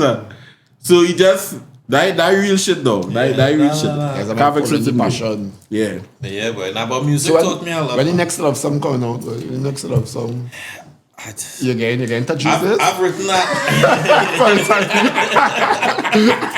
Sorry. I've written a lot of songs, bro. A lot from Wow. a lot from love, a lot from hurt, a lot from good times, celebration.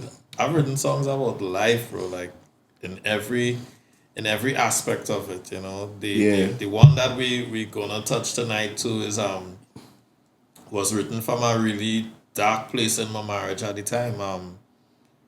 It's a record called Drifting Away. You know, and it's a very cinematic ballad. Yeah, that's. I just want to say, I was coming up here listening to it. Yeah. And I dropped my daughter home now. I feel to cry. Yes. Deep. You're not alone with that, right? Yeah, Real people shed tears and But things so like that. your music coming like your life journal. Yeah, I would say so. I would say so. So all your stories or most of your life journal is in your music. Yeah. I think so. A lot of my experiences, even in the soca records, even in the hip hop records, That good thing though. It all comes from some reality in my life. You know? That good thing. I can appreciate that. Yeah, That's yeah, expression important. You could write out the emotions, the feelings, the thoughts in music.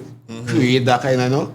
This song in particular, I hesitated to release it a lot because I felt like it was written since 2019. I was still married and you know we were still working on the marriage at the time. And there was a strong part of me that felt like releasing it would almost make it a reality. Oh, okay. You know, almost like you're speaking A manifestation it into kind of thing. Yeah. Speaking. Okay. Because when I first wrote it, I played it for her in the car. We were heading and she was like, "That's how you feel?" And I was like, "Yeah, sometimes." You know, just by writing it, it manifested. I know that now. It will amplify it if you release it. Yeah. But just by writing it, could have been manifesting it. But we worked on it for years. Me and one of my most trusted friends and producers, Dawala. And Dawala is responsible for the Kutain album, you know, art form and all them things, canvas. Dawala is responsible for Jolene from Kes. And he was Kes's engineer for years, you know. I heard the name already. Dawala, that is the captain. Cap is the boss. But yeah, so I wrote it and sang it, and Dawala produced it, engineered it. And what we came up with there is a beautiful, real song captured in a very tough moment in my life and marriage. You know, it's like the song captures love in retreat. You know, love in retreat are like slow dying grief. That's what the song captures for me. You know, and the song really is that moment when you realize things changing. You know, we no longer on the same page. Something's different. It's not feeling the same. You know, something's wrong with us. And at that point now is either you fight or you walk away. Fight or flight. Yeah. And she chose to walk away. She wanted to end it. But we didn't do that till 2022. You know, so 2 years. Yeah, so when I wrote the record, it was after having some difficult moments in the marriage and feeling like, you know, you feeling the difference, you feeling things changing, and you feeling like we're slowly drifting apart, you know, and you don't like it, but is what you're feeling, and I made something out of what I was feeling, and it just is what it is, bro. And I think what we did was a beautiful record that people could resonate with, you know. Fair enough. Yeah. Well, better we just take a listen to the song before we get to the management part. Yeah. Because you know we can go all night. Listen to the record. Yeah. Right. So this is "Drifting Away" by Darryl Gervais, produced by Dawala. All right. They can hear it on the live? Yeah, definitely. Wow. Yeah, I always do it here at Parallel Podcast.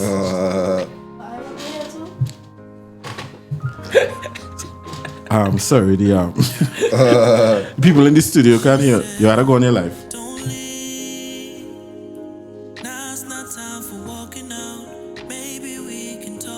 Usher? Nah, the killer have vocals. It feels like I can't take no more. What's the point in holding on for? And I know it's a lot, I know we got problems, yeah.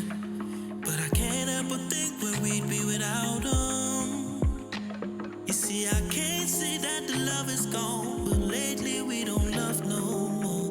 So we gotta do what we gotta, yeah. See, maybe we're just going through a phase, babe. Or maybe all we really need It's Trinidad. We gotta pull it up.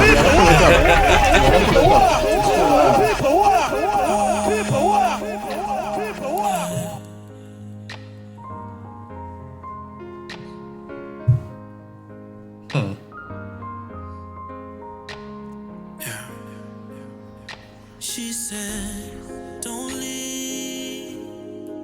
Now's not time for walking out. Maybe Yeah, we boy. can talk it out. Do I this. had your voice for that. You gonna try to sing though? It feels like I can't take no more. What's the point in holding on for? And I know it's a lot, I know we got problems, yeah. But I can't help but think where we'd be without them. You see, I can't say that the love is gone, but lately we don't love no more. So we gotta do what we gotta, yeah. See, maybe we're just going through a phase, babe. Or maybe all we really need is space, yeah. It kind of feels like we're in different places. And I hate how I've been feeling. I can feel me drifting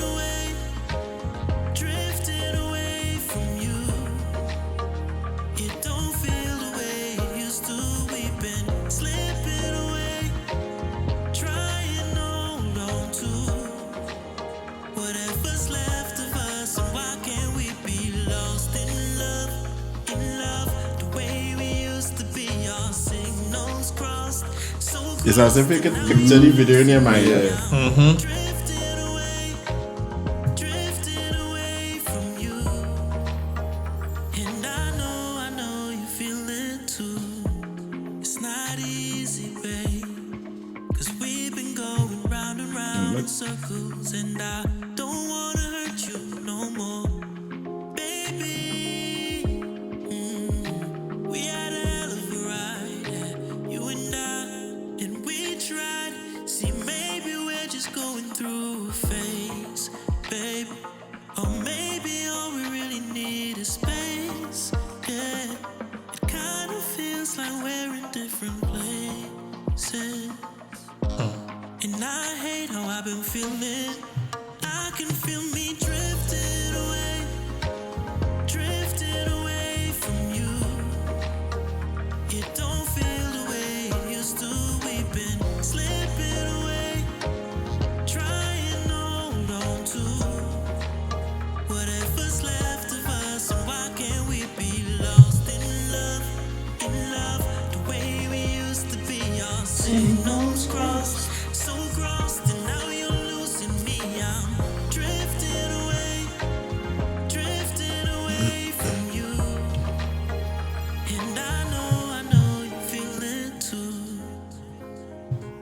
No, you're getting on. Yeah, your vocals real. Appreciate it, brother. Your vocals real. These music are on YouTube and then? Yeah, it's everywhere on all streaming platforms. Tell the people how to get it now with your name on YouTube, wherever. Yeah, I mean, it's on every Drifting Away is on every streaming platform. My name is Darryl Gervais. The record is called Drifting Away. That is I'm singing name too, Darryl Gervais. Darryl Gervais. I'm going to put this tune in my repertoire in case I need to use it. You know what I mean? Let's have it there. You know what I mean? Making sure. Sure, man. Making sure. So as we go have this young lady playing in the background, let me talk about Ray. Right. Managing. You know what I mean? I would say that the first time I came across Ray, I hadn't met you as yet. She was, I believe she was on a live with, that time was COVID time, on the Alicia Diamond. Was doing I'd hook up her interview. a live, and she was interviewing her. And she energies was just of a good energy. Are ready to come out and are ready to just have fun, and it was a happy vibe. Ray has a very bubbly. Yeah, she bubbly. So and even in talking to her in the comments, and I don't even think I'd met her personally yet, and she was just real cool. You know what I mean? Yeah, always. So So how did that shape itself? How did that begin? So Ray is the younger cousin. Ray's older cousin is one of my best friends. Right? We grew up together in Palo Seco. Kevin Roberts is his name, and so I would have seen Ray around him when she come down to visit, I think, because she don't live Trinidad. But I always knew of his little cousin who does sing and thing, and in 2017 or 2018 or so, he had reached out to me and he asked me, he was like, my cousin, remember my cousin Ray? I was like, yeah. It's like, she ready to do her thing. I want her to talk with you, to have a conversation with her. And I was like, yeah. So from off the bat, I treated her a certain way out, because it's like family now. Yeah. That's like Kevin's little cousin. Yeah. So we spoke, and of course she expressed, what she wanted to do, and I was like, but Kevin told you I'm a songwriter, right? She was like, yeah. And I was like, well, to start off, you need music. Of course. So I was like, but I can't just write for you, just I need to hear your vocals. And I made her sing for me on the phone. She sang, I'll never forget what she sang, Falling from Alicia Keys. I was like, okay. Alright, so and to choose that song alone, she like, yeah, my boy, I have it. I can't sing that shit. But she never really recorded like a song like that before, So we eventually, I wrote a record for her, sent it over, and she liked it. All them times it's just songwriter. I ain't studied management or anything like that. But the thing is, when we started to connect and stuff, we started getting close. We became really good friends, like really quickly, I would say. And I think I never really left her hanging from that early in it, So it wasn't like, I'll write a song and I'll leave you alone, figure out the rest of your thing on your own, definitely, you know that. I think I stayed around and I helped her throughout the process, okay. You didn't know any DJs or anything like that. I started reaching out to DJs, blast out the song on my own, reach out to people to set up interviews for her. So I started doing all of that before committing to her. And it's on one of the interviews I had set up, they had asked, where her manager? And I was like, all right, And sometimes it is how to start up like that sometimes. You know what I mean? Yeah. But it was, in that moment, I didn't think that I was saying that I'm her manager. You're just I just responsible. realized, I know what they were asking. In charge, I don't. Who handling, whatever. So I was like, it's me, And then when we came off the radio, she was like, you realize you say it's my manager, I'm holding it to that thing. And eventually we just started operating like that. But I was moving like a manager even before. Automatically. But what we've built, I've been there from the beginning, writing the songs, finding the music, finding the opportunities, finding all the opportunities, the interviews, the performances,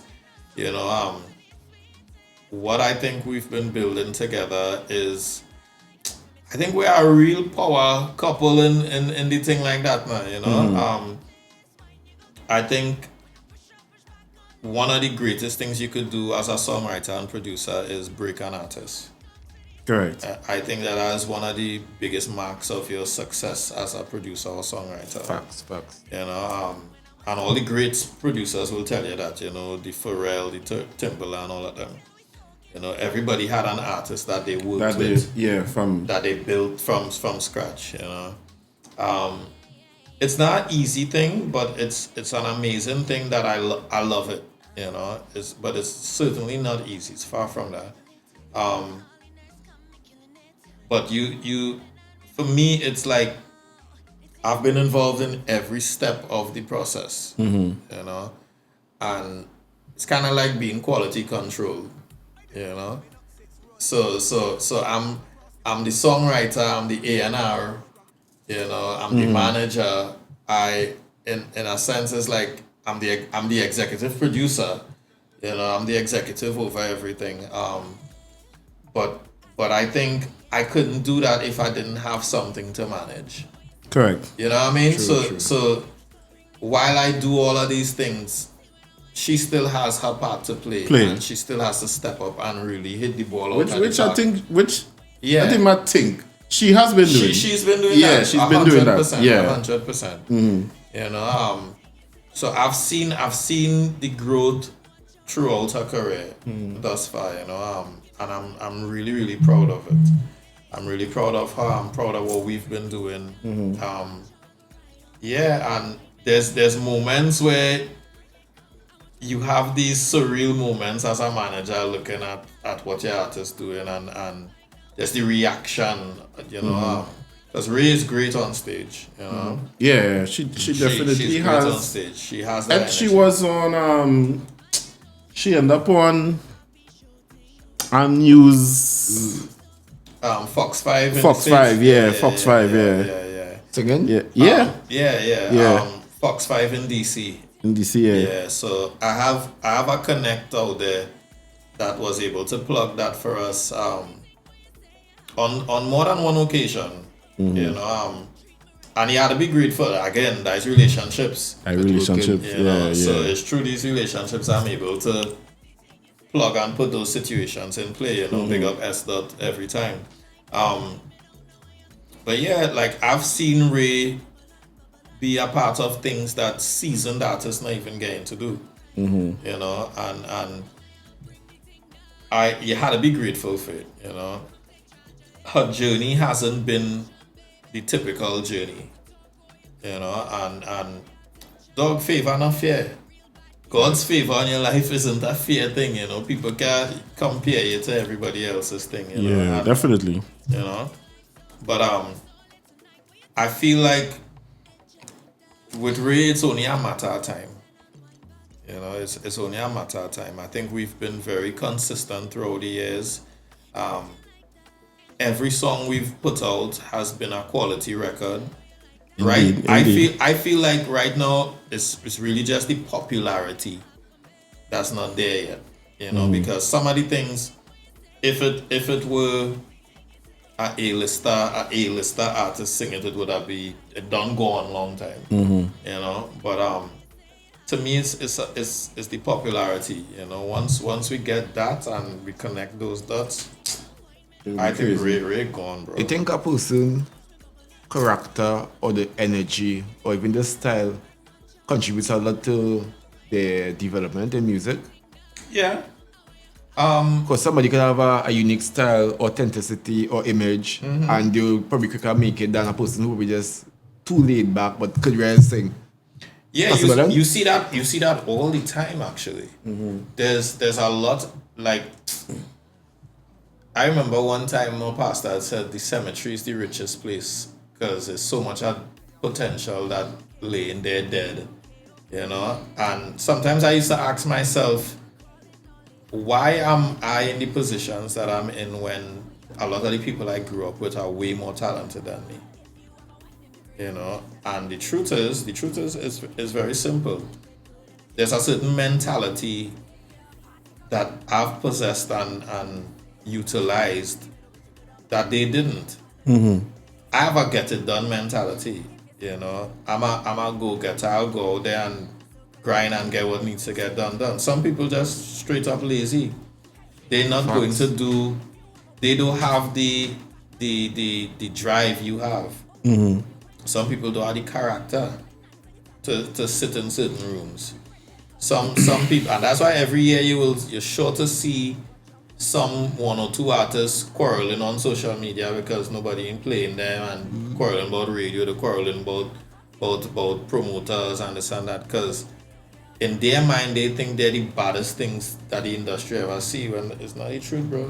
You're not it's I think it's fair for any artist or any creative to feel there's the baddest thing. Of course. Confidence. But the reality is still the reality is, and right. I agree with you, because people don't think, you know, they don't think that long term, you know. They don't. You know what I mean? And I've heard people, like even with DJs, right?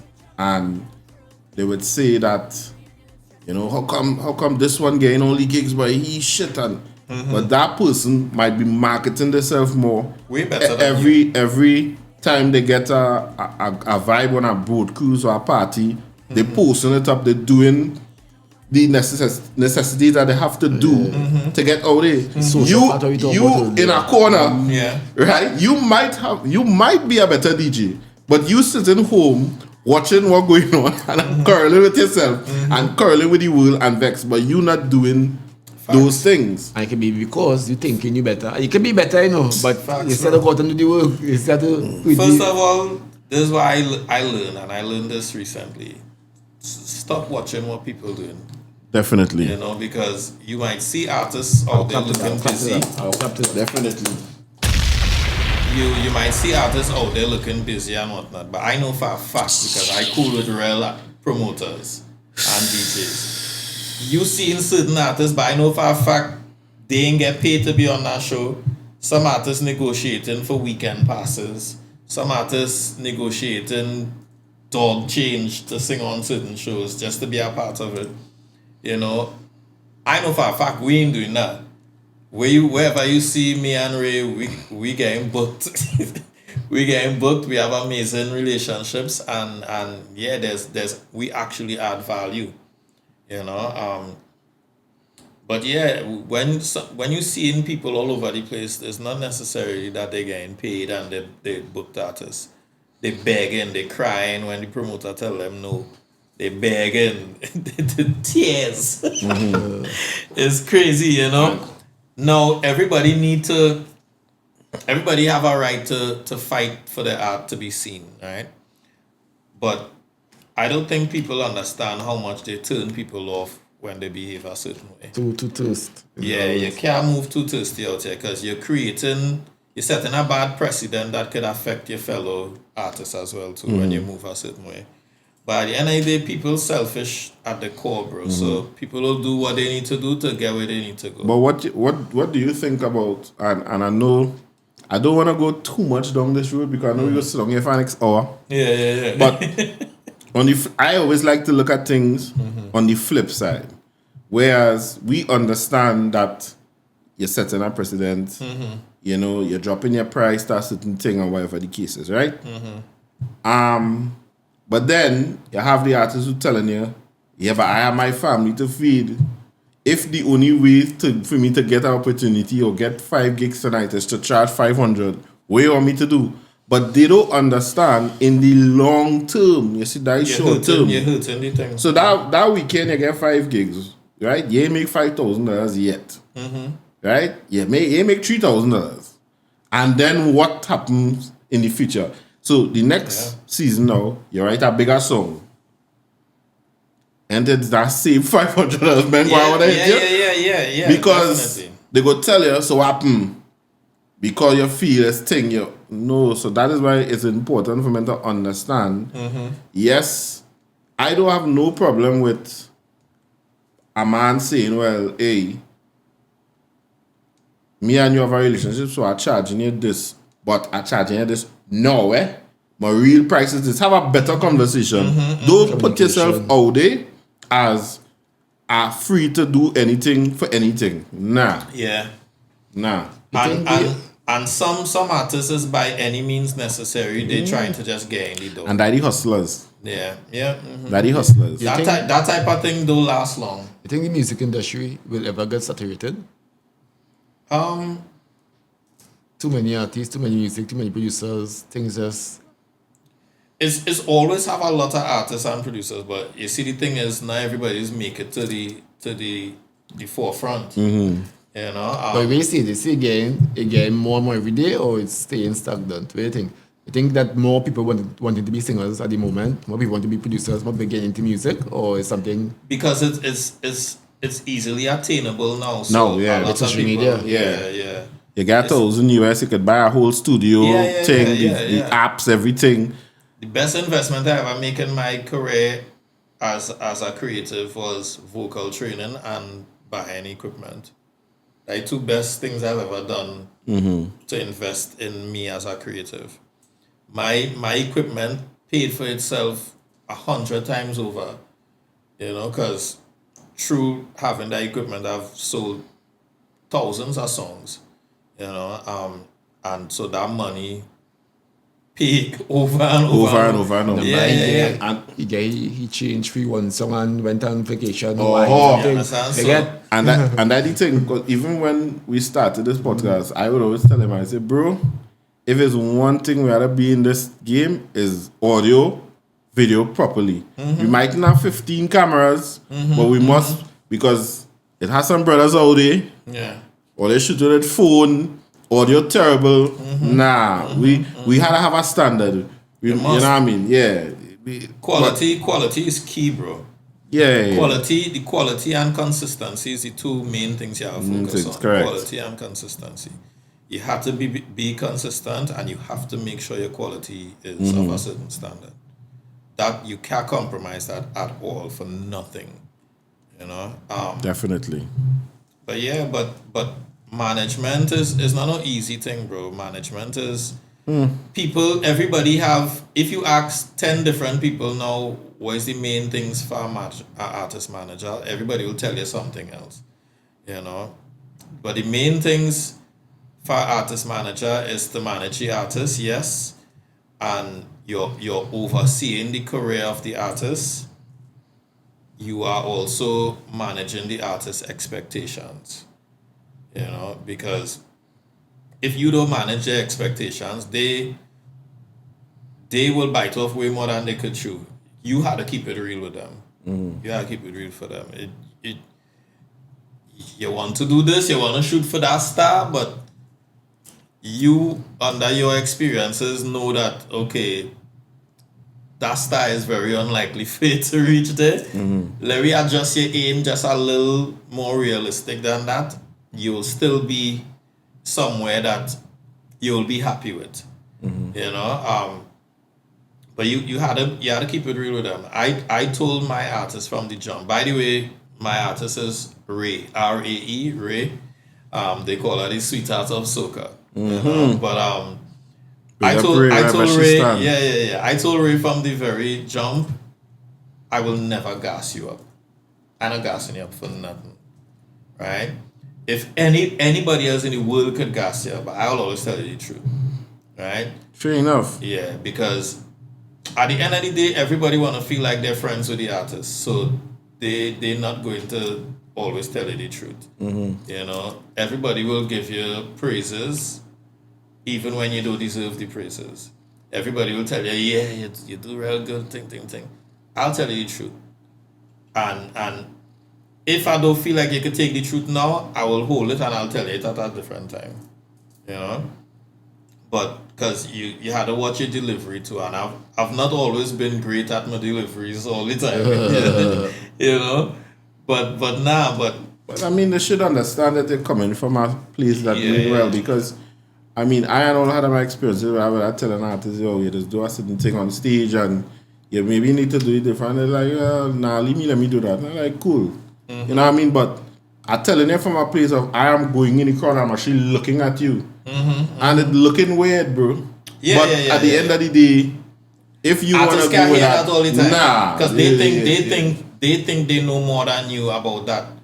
But I can tell you for a fact, you don't know more than me about arts and entertainment. I doing this long time, right? You are now in position on the stage and doing certain things, but you're not doing anything that's new to me, right?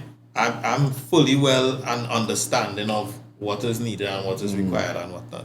So if I say, yeah, you see that thing you're doing there, that's real annoying. It really is weird, you know? But not all artists could take any kind of criticism. Yeah, you not know? much critique. I've had to advise artists on things sometimes, and it's not just Ray. It's not Ray I'm talking about in particular. But not everybody could take criticism, you know. Not everybody is in a position to understand that what you think is cool and what you think that you're doing as this bad thing is really not. It's really not, yeah. You know?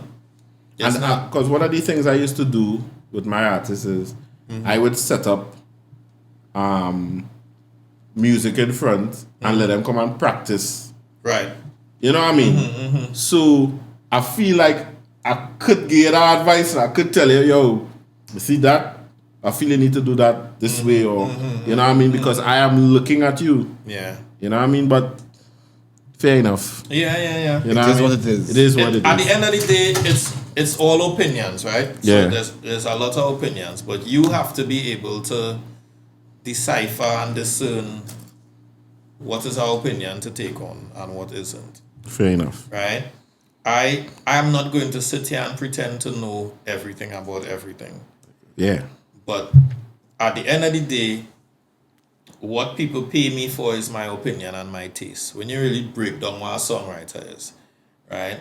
You're paying me for my approach on how I create this art and my taste on what is good and what isn't good. Right? I have a very wide palette of what I think is excellent and what I think will work and doesn't work. So at the end of the day, something may not be my cup of tea, but I could still tell you if it will work or if it wouldn't. You know? So I think I could describe it as a safe opinion as to what's good and what isn't good. Yeah. You know? Which I think a lot of people rely on. You know? I deal with and work with a lot of artists.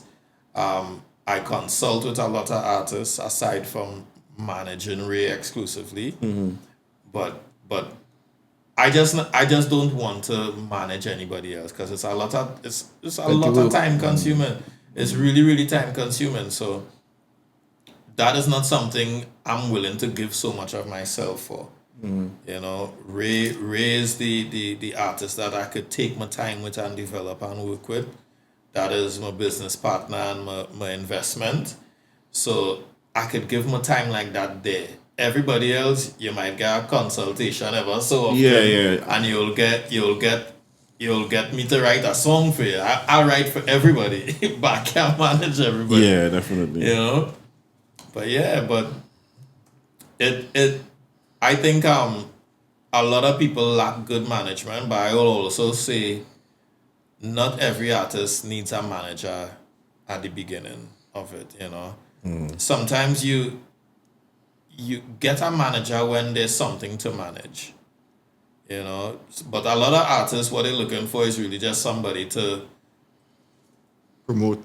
Yeah, to help them. Because if you ask any artist right now, I want somebody to help me get opportunities. They're really just trying to see if you can put them in a position to make money. Pull strings. You know, and plug them with some things. And at the end of the day, once they get opportunities, that is it for you. Crap or smoke your pipe. Them is it. You know?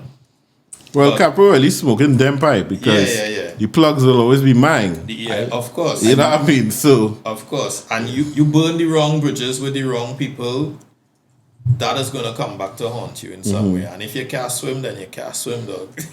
You know. So I have relationships with people.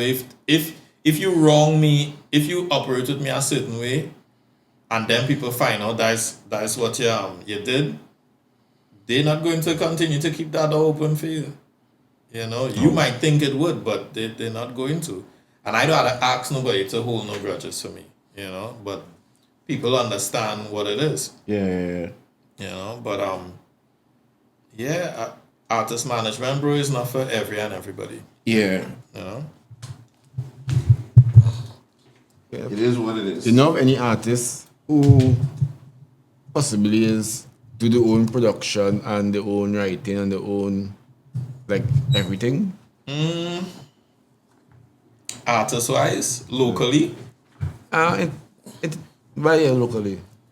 Locally, who I would say is an amazing creative. I don't know if he just produce, but I would say Choppy is really, really good.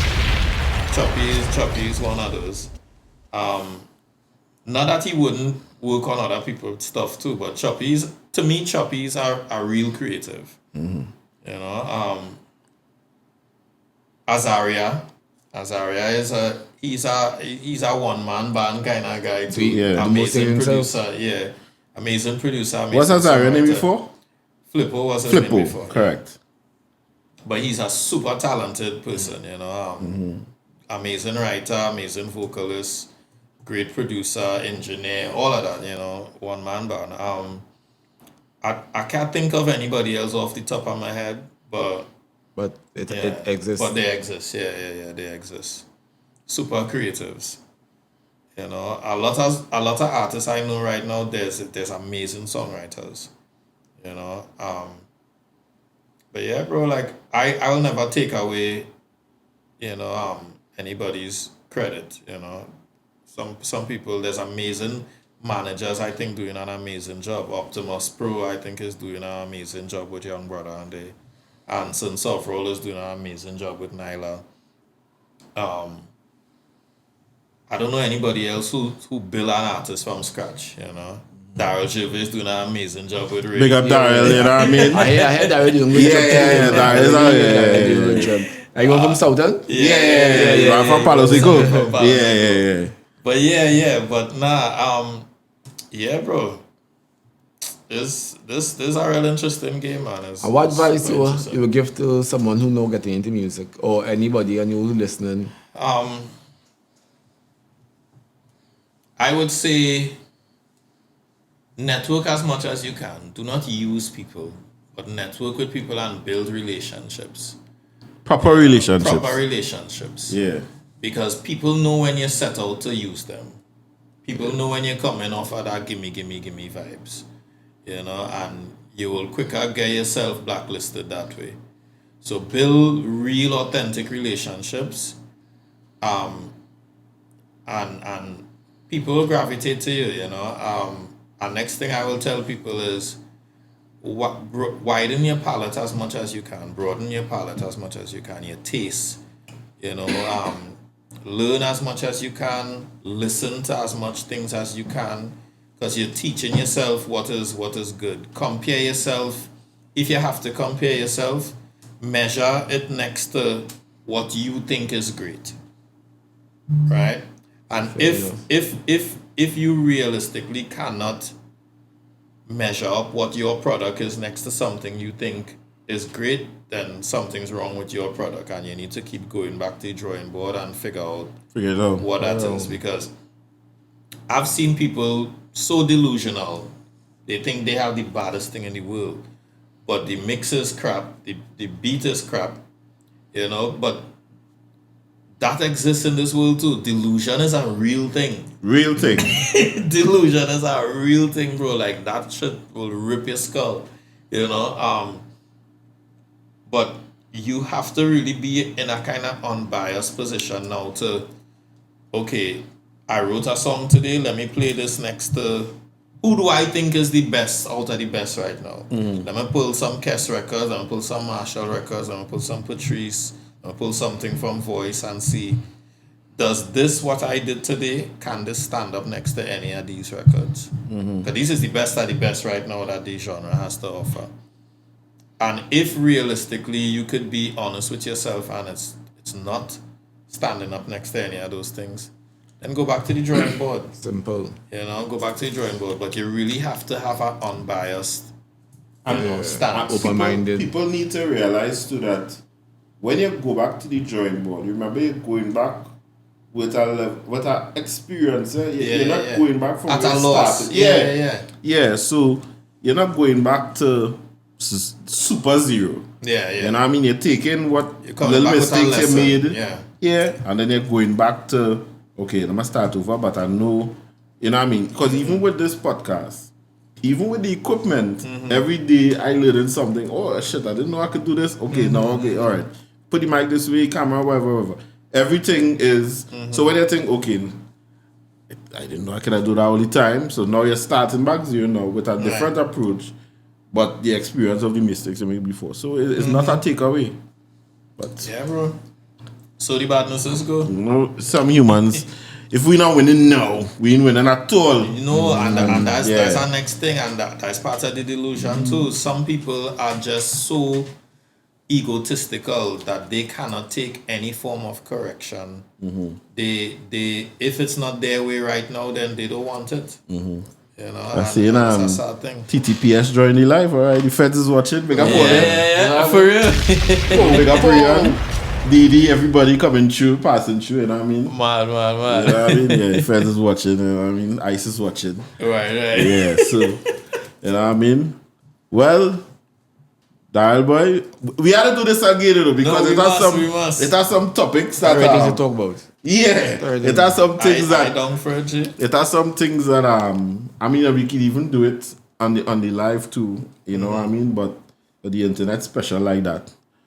But yeah, we have some things to touch, you know, that manager thing. I feel like I could liaise with you and we could talk on that manager thing and boy. Yeah. That We're manager saying thing is a tonight whole that conversation. we're saying tonight that before you come that I'm in a manager's world, right? And I want you to hear this.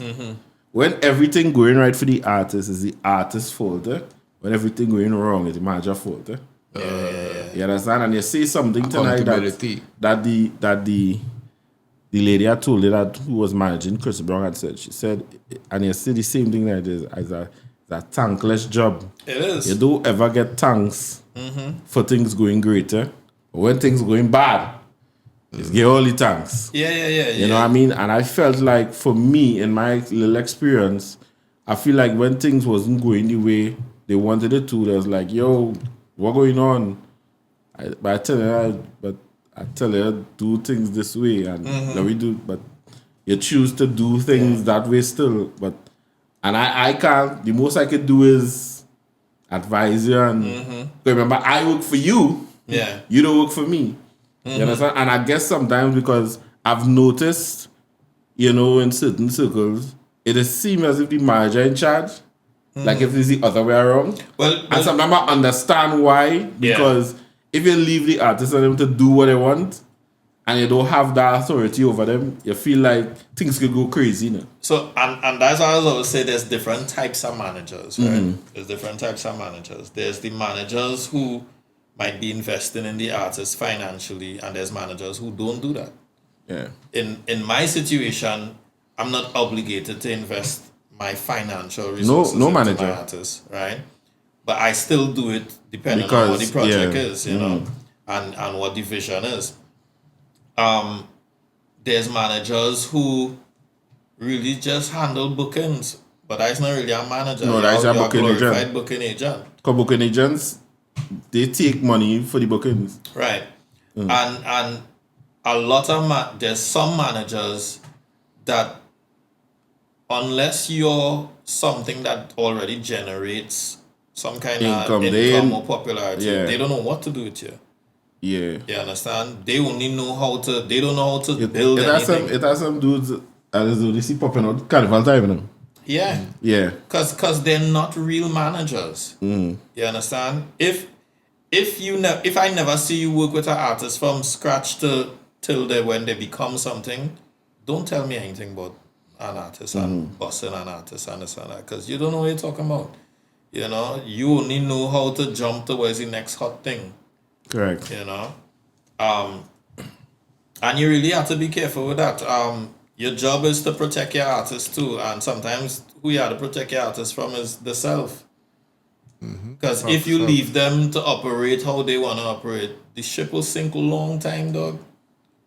The ship sink a long time. And it'll be your fault. And it will be your fault. And it'll be your Because they fault. don't listen. You understand? And the captain is always good on with the ship. Yeah. Right? Yeah, bro. So we definitely had a link back up again. For sure, facts. And we want to thank you for coming through. Anytime, bro. Anytime. And yeah. I enjoyed the conversation, son. Yeah. It was nice, man. Pick up on yourself. And we gotta Right, talk sure. a little songwriting. We gotta do our thing. At some point, yeah, for sure. And next time, you know, we do a little freestyle too. Anything. Right? So, this has been Parallel Podcast 868. Yes, sir. Trinidad's finest. We keep saying that time and time again. Yeah, man. I'm your host, Prez. I am Prez for the slow ones. Alongside the God, the alchemist himself, the artist. Tell the people and them something before you go down. And of course, our special guest, Darryl Gervais, the songwriter, the executive. It has been a pleasure, man. Right? Big love always. This has been Parallel Podcast, and we are out. We like to play a song for the ladies. Don't ignore us. Man, fuck all you hoes. Trinidad. I don't encourage this kind of stuff. Yeah! Yo, wicked.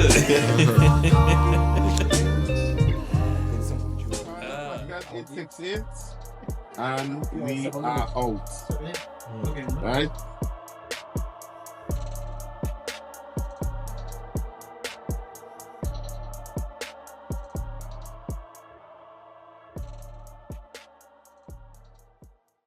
Thank you for watching Parallel Podcast 868. Please be advised that the opinions and views expressed by our guests are solely their own and do not necessarily reflect the views of the show or its hosts. Viewer discretion is advised. We appreciate your support and look forward to bringing you more insightful content.